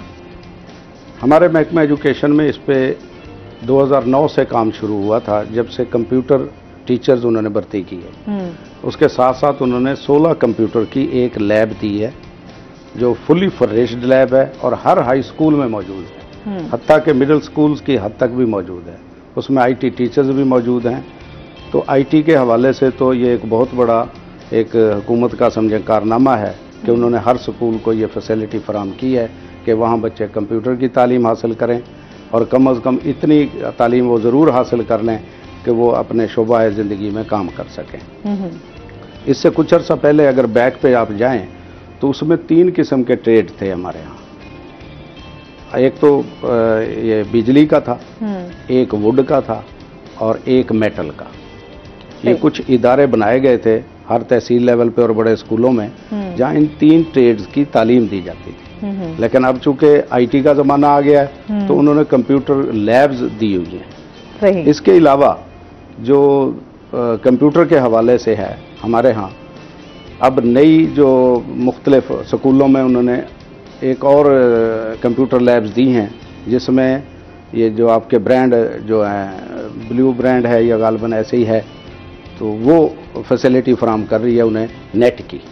तो इन बच्चों को वहाँ नेट भी फराहम किया जाता है और उन्हें कंप्यूटर की तालीम भी दी जाती है। अच्छा, उस साथ साथ टीचर्स की ट्रेनिंग जो है वो कितनी ज़रूरी है? मैं समझती हूँ कि वक्त के साथ साथ जो है टीचर्स को भी बहुत सारी चीज़ों के साथ जो है वो लेकर चलना पड़ता है ताकि जितना नॉलेज होगा, जितना जदीद उसमें जाएंगे हम टेक्नोलॉजी का इस्तेमाल, हमारे टीचर्स को भी मेरे ख्याल में उसी तरीके से वो आगे डिलीवर भी सही तरीके से कर सकेंगे। ये आपने बहुत अच्छा सवाल किया है कि हमारे यहाँ ये जो प्रोफेशनल ट्रेनिंग्स हैं ये हर सूरत होनी चाहिए। इनके बगैर किसी सूरत भी जो जदीद टेक्नोलॉजी है जो असातिज़ा को भी मालूम होनी चाहिए और ताकि वो आगे अपनी नस्ल नौ को भी मुंतकिल कर सकें। लेकिन हमने ये देखा है कि अक्सर जगहों पे ये जो हमारे ये ट्रेनिंग इंस्टीट्यूशंस हैं जिन्हें नाम दिया गया है कायद का, कायद इंस्टीट्यूशंस हैं जो हमारे पहले डीएसडी थी, अब उसका नाम जो है वो कायद रखा गया है। वादद रोड पे लाहौर है, मुल्तान में है, हर डिस्ट्रिक्ट लेवल पे वहाँ ये कंटिन्यूसली ट्रेनिंग्स हो रही हैं, लेकिन इनके नतायज कोई आज तक हमें मिल नहीं रहे। उसकी मैं एक वजह बताना चाहता हूँ कि उसमें एक तो जो हमारे मास्टर ट्रेनर्स हैं उनकी अदम दिलचस्पी, वो उस लेवल पे उन्हें वो ट्रेनिंग नहीं दे पा रहे जिससे वो आगे जाकर उसे मुंतकिल करें। जो हमारे यहाँ हमने देखा है कि अक्सर हमारे मास्टर ट्रेनर जो है सिर्फ वक्त गुजारी करते हैं, सुबह 8 से 2 बजे तक 4 बजे तक जो ट्रेनिंग है उसमें अगर उन्हें कोई फ्रूटफुल कुछ नतायज लेने हैं तो फिर इन जो प्रोफेशनल ट्रेनिंग्स हैं इनको फ्रीक्वेंटली भी होना चाहिए और जदीद तकाज़ों के हम आंग भी होना चाहिए। तो इसके ऊपर कोई चेक एंड बैलेंस नहीं होता कि इनको देखा जाए अगर वो नहीं करवा रहे, क्या रीजंस हैं, क्यों नहीं करा रहे? जी एग्जैक्टली। उसके लिए जितने भी चेक एंड बैलेंस वाले हैं वो सिर्फ वो क्या होता है गुफ्तन नशिस्तन बर्खास्तन, रोज़ाना का उनका सिर्फ यही टूर लगते हैं, उसके बाद कोई ऐसा काम नहीं होता। हमने ये देखा है कि कम अज़ कम अगर एक ट्रेनिंग उसकी इम्प्लीमेंटेशन स्कूल में कर ली जाए तो उसके इतने बेहतर नतायज आते हैं। मसलन मैं आपको उसकी एक छोटी सी एग्जांपल देता हूँ। हमारे डीसी साहब ने एक दफ़ा शुरू की थी एग्ज़ाम एमरजेंसी, इम्तिहानात मैट्रिक से कुछ साल पहले, कुछ माह पहले, तो उसके इतने फ्रूटफुल नतायज आए कि हमने 9th 10th के फ्रीक्वेंटली टेस्ट लिए इसमें जनवरी फरवरी में, मार्च में एग्ज़ाम शुरू हो गया। तो आप ये देखें कि हमारा ज़िला मुजफ्फरगढ़ जो है पूरे पंजाब में नंबर 1 था। मैट्रिक के नतायज में पूरे पंजाब में हमारे ज़िला मुजफ्फरगढ़ का नंबर 1 रहा और पिछले 3 साल से हमारा मुजफ्फरगढ़ इसी तरह पहले दूसरे नंबर पर है। सही। क्या है कि एक अच्छे तरीके से उसे मैनेज किया गया, उसमें जो भी फलास थे वो दूर किए गए और उसके हमें नतायज मिले। हाँ जी बिल्कुल, ये बात तो है कि जब आप चीज़ों को सही तरीके से मैनेज कर लेते हैं, मैनेजमेंट बहुत मैटर करती है हर इदारे के हवाले से, तो चीज़ों में बेहतरी तभी लाई जा सकती है जब चीज़ों को मुनज़्ज़म तरीके से जो है वो उसको डील किया जाए। अच्छा, इसके साथ साथ सर आपसे जानना चाहूँगी, हम अगर बात करें तो हमने अक्सर देखा है कि पाकिस्तान की जो अदालतें हैं वो इंतज़ामिया के जो काम होते हैं या उनके अहकामात होते हैं, चीज़ें होती हैं, उनमें लाजमी वो मुदाखलत करते हैं। तो क्या ये अदालत के उनके पास जो है इख्तियारात होते हैं इतने? जी बिल्कुल ऐसा है। हमारे अदालतें जो हैं उनके पास इसको ये हमने जो प्रिंसिपल है इसको कहते हैं judicial review of administrative actions, ये हमने अपने जूरिस्प्रूडेंस में इनकॉर्पोरेट किया है। ये हमने फॉरेन जजमेंट से अमेरिका से बेसिकली लिया है। अब इंडिया में भी यही राइज है। तो हमारी अदालतें बिल्कुल उनके पास ये इख्तियार है कि कुछ ग्राउंड्स ऐसी हैं जिनकी बुनियाद पर किसी भी एडमिनिस्ट्रेटिव एक्शन को वो सेट असाइड कर सकती हैं। हाई कोर्ट्स आर्टिकल 199 के तहत ये जुरिस्डिक्शन देखती हैं, सुप्रीम कोर्ट भी 184 में कर सकती है। वो ग्राउंड्स उसमें ऐसा होता है कि कुछ जो ये इंतज़ामी अफसरान हैं वो किसी ऐसा हुक्म जारी कर देते हैं जो in accordance with the law नहीं होता। वो हमारे आर्टिकल 4 की आइन की वायलेशन होती है। In accordance with the law से सिर्फ मुराद यही हमारी अदालतें नहीं लेती कि वो कानून के मुताबिक नहीं है, इसकी बड़ी तशरीह है और इसकी इंटरप्रिटेशन सुप्रीम कोर्ट ने अपनी बहुत सारी जजमेंट्स में की हुई है। इसका मतलब ये है कि in letter and spirit of law भी होना चाहिए। मतलब किसी इंतज़ामिया का कोई भी एक्शन है, कोई अमल किया है उन्होंने, तो वो सिर्फ कानून के मतन के मुताबिक नहीं, मतन उसके सयाक व सबाक, उसकी मंशा और जो लेजिस्लेचर की वो कानून बनाते हुए इंटेंशन थी, जो उनका कसद था, उसके मुताबिक भी होना चाहिए इंतज़ामी जो एक्शन है। अगर वो उससे मुताबिकत नहीं रखता, अगर उसके स्कोप को, ऑब्जेक्ट को, पर्पस को लॉ के डिफीट करता है कोई एडमिनिस्ट्रेटिव एक्शन, तो हमारी अदालतें उसको सेट असाइड कर देती हैं, बीइंग एक ग्राउंड लेती हैं विदाउट जुरिस्डिक्शन का। इसके अलावा कुछ मामलात में ऐसा होता है जैसे किसी सेक्रेटरी साहब ने कोई ऑर्डर पास कर दिया जबकि वो उनका इख्तियार नहीं था, उसके लिए कैबिनेट का अप्रूवल की ज़रूरत थी, तो इस ग्राउंड को हम कहते हैं कॉरम नॉन जुडिस। बट जिस शख्स के पास इख्तियार ही नहीं था, उन्होंने अपनी जुरिस्डिक्शन एज्यूम करके कोई फैसला सादर फरमा दिया, तो ऐसा एडमिनिस्ट्रेटिव एक्शन भी सेट असाइड हो जाता है। तीसरा इंतज़ामी एक्शन मैलाफाइडी होता है। मैलाफाइडी की बुनियाद पर अगर कोई हो, उसको भी अदालतें कर देती हैं। असल में हमारे कानून की जो बुनियाद है, जैसे मैंने पहले भी अर्ज़ किया है कि हमारी अदालतें ही आइन की भी कस्टोडियन है और हमारे फंडामेंटल राइट्स की भी कस्टोडियन है। तो फंडामेंटल राइट्स के अगेंस्ट किसी भी किस्म का एडमिनिस्ट्रेटिव एक्शन होगा, इवन के लेजिस्लेटिव मुकन्ना का भी कोई एक्शन हो, तो उसको अदालतें नल एंड वाइड डिक्लेयर कर सकती हैं। अदालतें बिल्कुल ये इख्तियार रखती हैं और ये उनका दस्तूरी इख्तियार है। अच्छा, हम अगर बात करें, एक आम शहरी की बात करें, साइरीन की बात कर लेते हैं कि हम यही देखते हैं कि बहुत सारे केसेस ऐसे होते हैं जो पेंडिंग, जो साल से चल रहे होते हैं और आज तक उनका जो है कभी भी उसके ऊपर फौरी रिएक्शन नहीं आ सका, या उसके ऊपर हमारे समय के अगर किसी दादा ने किया है तो फिर आगे वो केस चलता रहता है, वो केस ख़त्म नहीं होता। क्या कहेंगे, क्या वजूहात हैं? साइरीन को बड़ी मुश्किलात का सामना करना पड़ता है।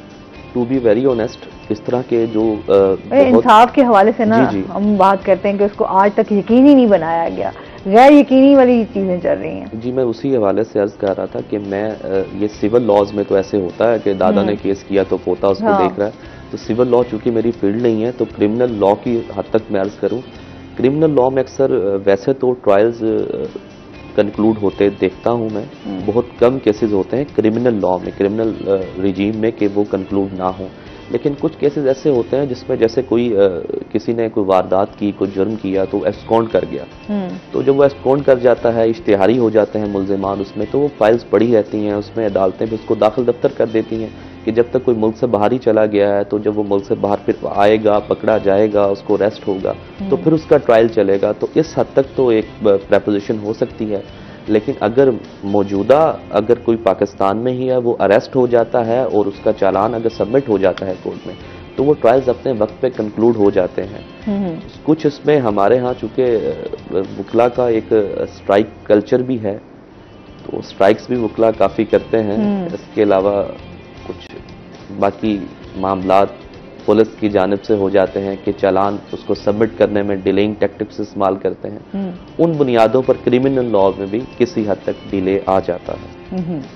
अच्छा, इसके साथ साथ फिर हम अगर बात करें, आप क्या समझते हैं, इस टाइम लॉयर्स के हवाले से भी हम थोड़े मसाइल उनको भी देख लेते हैं। आप क्या समझते हैं, लॉयर्स की क्या क्या मसाइल हैं इस टाइम? लॉयर्स के मसाइल के लिए तो अभी वकला प्रोटेक्शन जो है, वेलफेयर एक्ट, वो मौजूदा जो गवर्नमेंट है उसने भी पास किया है। तो लॉयर्स को काफ़ी किस्म की मुश्किलात का सामना है। तब बड़े डिस्ट्रिक्ट में तो नहीं कह सकता मैं, लेकिन छोटी तहसीलों में अगर हम देखें तो वहाँ पर काफ़ी मसाइल हैं लॉयर्स के लिए। ठीक है, इन पे मज़ीद बात करते हैं आपसे। हमने अभी जाना ब्रेक पे, नाज़रीन हमारे साथ रहिएगा।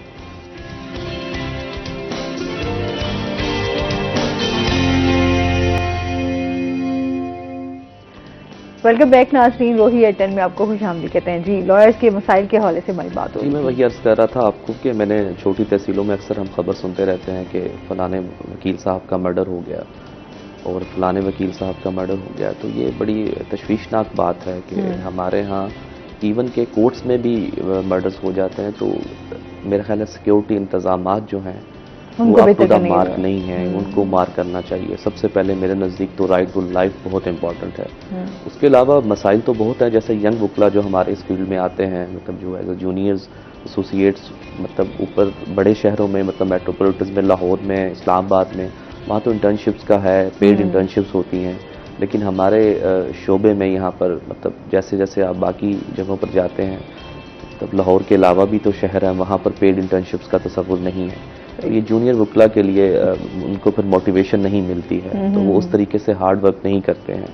तो फिर हमारे जो शोबा है इसमें रश ज़्यादा होता है, कॉम्पिटेंस में फिर कमी आती है। उसकी वजह से ये फिर इसके देर पास रात होते हैं, फिर मामलात मतलब जुडिशल डिसीजंस तक और एलिवेशन में भी मुस्तकिल जो हैं ये मसाइल रहें, तो इससे जो इदारा है वो उसके तबाह होने के खदशात होते हैं।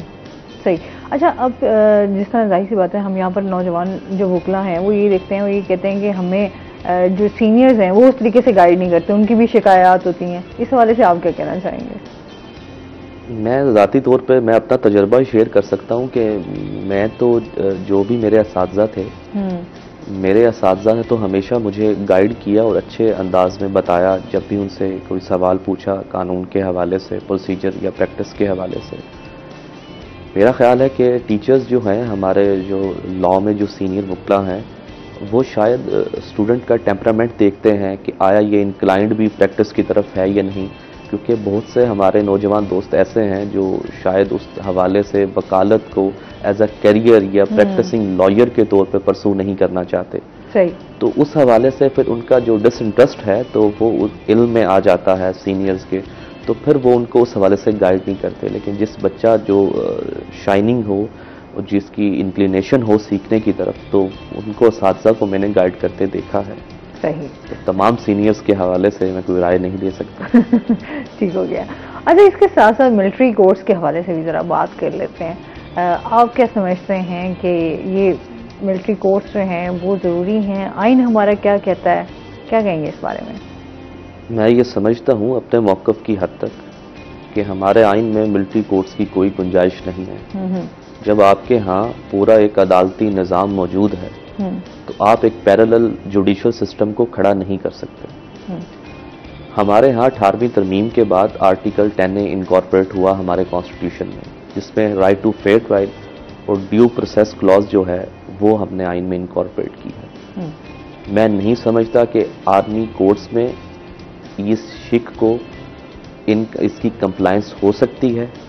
ये जो हमारा 2015 का Rawalpindi bar association versus federation of Pakistan में केस आया था, उस वक्त APS अटैक वाले मामलात थे, तो उस वक्त हमारी अदालत ने किसी हद तक मिलिट्री कोर्ट्स को इजाज़त दी थी कि वो कुछ ट्रायल्स कर सकें, लेकिन उसके पीछे जो दलील थी वो उसमें सनसेट क्लॉज थी। मतलब वो एक वक्ती इजाज़त थी, कुछ अरसे बाद ये खुद ब खुद डिज़ोल्व हो जाएंगी और उसके बाद हमारा जो जुडिशल सिस्टम अपना है वही काम करेगा।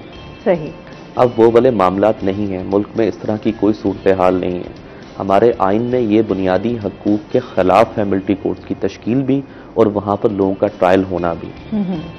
आर्मी एक्ट का एक है, उसमें अमेंडमेंट आई थी 2D की, और वो भी उसकी फालियत भी ख़त्म हो जाती है जब ये हमारा 2015 वाला जो सनसेट क्लॉज वाला फैसला जैसे वो ख़त्म होता है, तो उस हवाले से 2DD जो है वो भी ख़त्म हो जाता है। तो अब हमारे यहाँ मिलिट्री कोर्ट्स का तसव्वुर नहीं हो सकता। हमारी अदालतें खुद बड़ी न्यूट्रल हैं, बड़ी इम्पार्शल हैं, ट्रायल कर रही हैं। इवन कि ATA कोर्ट्स में ट्रायल आप चला सकते हैं, और ATA कोर्ट्स की जो सज़ाएँ हैं वो इवन के मिलिट्री कोर्ट्स की सज़ाओं से ज़्यादा सख्त सज़ाएँ हैं। कुछ हमारे दोस्त हैं वो ये मौक़िफ़ देते हैं कि बाकी ममालिक में भी तो मिलिट्री कोर्ट्स हैं। तो उस हवाले से मैं एक बात ऐड करना चाहूँगा कि बाकी जिन ममालिक में पहली बात तो है कि मिलिट्री कोर्ट्स वो स्पेशल ट्रिब्यूनल्स हैं जिनको वो मिलिट्री ट्रिब्यूनल्स का नाम देते हैं, और सेकेंडली उन मिलिट्री ट्रिब्यूनल्स को प्रिजाइड उनकी जो जुडिशल सिस्टम है उन्हीं के जजेस करते हैं। लेकिन हमारे यहाँ ये मिलिट्री कोर्ट्स की जो अदालतें हैं उनमें मिलिट्री के अपने जजेस होते हैं। वो उतने ना लॉ नोइंग होते हैं, ना उनको UDH universal declaration of human rights ICCPR Hazara conventions हैं जो पाकिस्तान ने रेटिफाई की हुई हैं, सिग्नेटरी हैं, हमने उसकी इन लाइन विद देम हमने अपने लॉज बनाए हुए हैं। तो हम वो जो फेयर ट्रायल के जो उसूल हैं मिलिट्री कोर्ट्स उनको पूरा नहीं कर सकती, और इवन के पहले माजी में मिलिट्री कोर्ट्स की सजाओं को हमारी ही अदालतें जो हैं उनको कलअदम करार देती रही हैं। पेशावर हाई कोर्ट जस्टिस वकार सेठ मरहूम उन्होंने कलअदम करार दिया, फिर उन्हीं को हम एज अ दलील कुलभूषण यादव केस में इंटरनेशनल कोर्ट ऑफ जस्टिस में भी हमने पेश किया। सही। तो मैं नहीं समझता कि हमारे आइन में या कानून में मिलिट्री कोर्ट्स की कोई गुंजाइश मौजूद है। महरम अली केस भी इस हवाले से है, 90s का 98 का है शायद। तो काफ़ी केसेस हैं इस हवाले से मिलिट्री। ठीक हो गया। अच्छा सर, आपसे राना साहब आपसे बात करूंगी कि जिस टाइम हम लोग बात करते हैं हुकूमत की तरफ से जो है, आप क्या समझते हैं कि स्कूलों को बेहतर करने की ज़रूरत है, असातिज़ा के हवाले से जो है क्या चीज़ें ऐसी लाई जाएँ उनको बेहतर किया जाए, इस हवाले से बताइएगा। इस सिलसिले में मैं अर्ज करूँ कि 2013 से एक NSB नॉन सैलरी जो बजट है उसका आगाज़ किया गया था। जब से ये बजट स्कूलों को डायरेक्ट दिया जाना शुरू हुआ है और हेड्स को एम्पावर किया गया है तो हमारे स्कूलों में बहुत बेहतरी आई है। ठीक है। अब आपने देखा होगा कि वहाँ की उनकी आउटलुक देख लें आप, उन पे जो एजुकेशनल एनवायरनमेंट है उसकी तरफ तवज्जो है।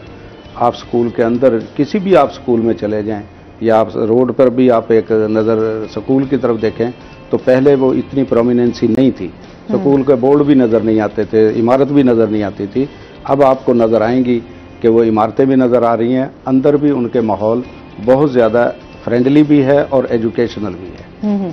एक बात तो ये है, जब से ये 2013 से NSB का शुरू हुआ है, लेकिन इसके अंदर जो बेहतरी के लिए है कि वो हमारे यहाँ जो NSB दिया जाता है उसका समझ नहीं आती कि उन्होंने क्राइटेरिया क्या रखा हुआ है। तो जो बड़े स्कूल हैं उन्हें बहुत कम चीज़ें दी जाती हैं और जो छोटे स्कूल हैं उन्हें कम उस पर दिया जाता है। तो इस चीज़ का भी उन्हें कम अज़ कम ये ख्याल रखना चाहिए कि हमें NSB जो है, और पिछले 2 साल से तो हमारे साथ ये हो रहा है कि एक क्वार्टर दिया जा रहा है, दूसरा क्वार्टर नहीं दिया जा रहा है। अब भी हमारे यहाँ 3 क्वार्टर आए हैं और एक क्वार्टर ख़त्म हो गया जून की वजह से। तो जब तक एम्पावरमेंट नहीं होगी, जब तक माशी मसाइल हल नहीं होंगे स्कूल के, तो उस वक्त तक कोई भी बेहतरी नहीं आ सकती। अब तो इजाफा तो किया है कि इस तरह पे टीचर्स की जी, मैं उसी तरफ आ रहा हूँ कि आपने जो सवाल किया ना, भाई ये इजाफा किया है। हाँ। ये टीचर्स की तनख्वाहों में इजाफा किया है, वो भी वफाक से मुख्तलिफ किया है, जबकि बाकी सूबों में वफाक के मुताबिक इजाफा किया गया है। जबकि पंजाब में हमारे यहाँ ग्रेड 1 से 16 तक 35 की बजाय 30%, ग्रेड 17 से 22 तक 30% का इजाफा किया गया। और पेंशनर्स जो बूढ़े लोग हैं बेचारों की, जिनकी पेंशन 12,000 से शुरू, अब नया उन्होंने जो किया है 12,000 की पेंशन की है, अब उसमें आप अंदाजा लगा लें कि 5% के इजाफे से क्या होगा उसका 600 रुपए का मेरा ख्याल है। एक उनकी दवाई इंसुलिन की डब्बी भी नहीं आती। तो इस उम्र में, आखिरी उम्र में तो वैसे ही बहुत सारे मसाइल शुरू हो जाते हैं। तो मेरी अरबाब इख्तियार से गुजारिश होगी और ख़ुसूसन वज़ीर आला पंजाब जनाब मोहसिन नकवी साहब से कि ये जो डिस्क्रिमिनेशन है बाकी सूबों की निस्बत, देखिए महंगाई है, जो कुछ भी है वो बाकी सूबों का और हमारे यहाँ भी तो यकसा ही मयार है। ये तो नहीं है कि पंजाब के अंदर दूध की नहरें बह रही हैं और बाकी सूबों में नहीं। NSC जो अवार्ड है वो सब सूबों को बराबर मिल रहा है, बल्कि पंजाब को ज़्यादा हिस्सा मिलता है। तो अगर यही बहाना लिया जाता है कि जी हमें वहाँ से पैसे कम मिले हैं, तो ऐसा तो नहीं है। तो हमारी जो उनसे गुजारिश है वो यही है कि इस वक्त भी लोग मुजाहरों में हैं, लोग सड़कों पे हैं। आपने देखा होगा आजकल भी मुजाहरे चल रहे हैं। तो सरकारी मुलाजमीन का जो ये मुआशी इस्तेहसाल है ये ख़त्म किया जाए। और फिर ये जो डिस्क्रिमिनेशन है सूबों के माबैन और वफाक के माबैन, कि हमें 1 से 16 तक को वफाक ने 35 दिए तो हमें भी। उसके अलावा जो सबसे बड़ा हमारा मुतालबा पहले भी रहा है कि हाउस रेंट, आपने देखा होगा हम 2007 की बेसिक पे हाउस रेंट ले रहे हैं।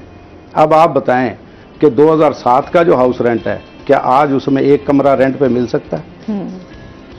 लेकिन ना दिन ब दिन जाहिर सी बात है कि इस तरह के इश्यूज हैं, तो आपकी हुकूमत से इस हवाले से बातचीत हुई या नहीं हुई?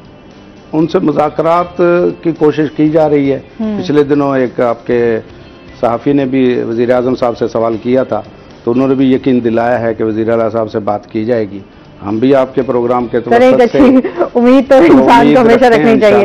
बहुत शुक्रिया जी, आप हमारे साथ रहे सर, आपका भी बहुत शुक्रिया। और इसके साथ ही नाज़रीन आज का शो यहीं पर खत्म हुआ। अपना बहुत सारा ख्याल रखिएगा, दुआ में याद रखिएगा। इंशाल्लाह जिंदगी ने साथ दिया तो मंडे को आपसे फिर मुलाकात होगी। अल्लाह हाफ़िज़।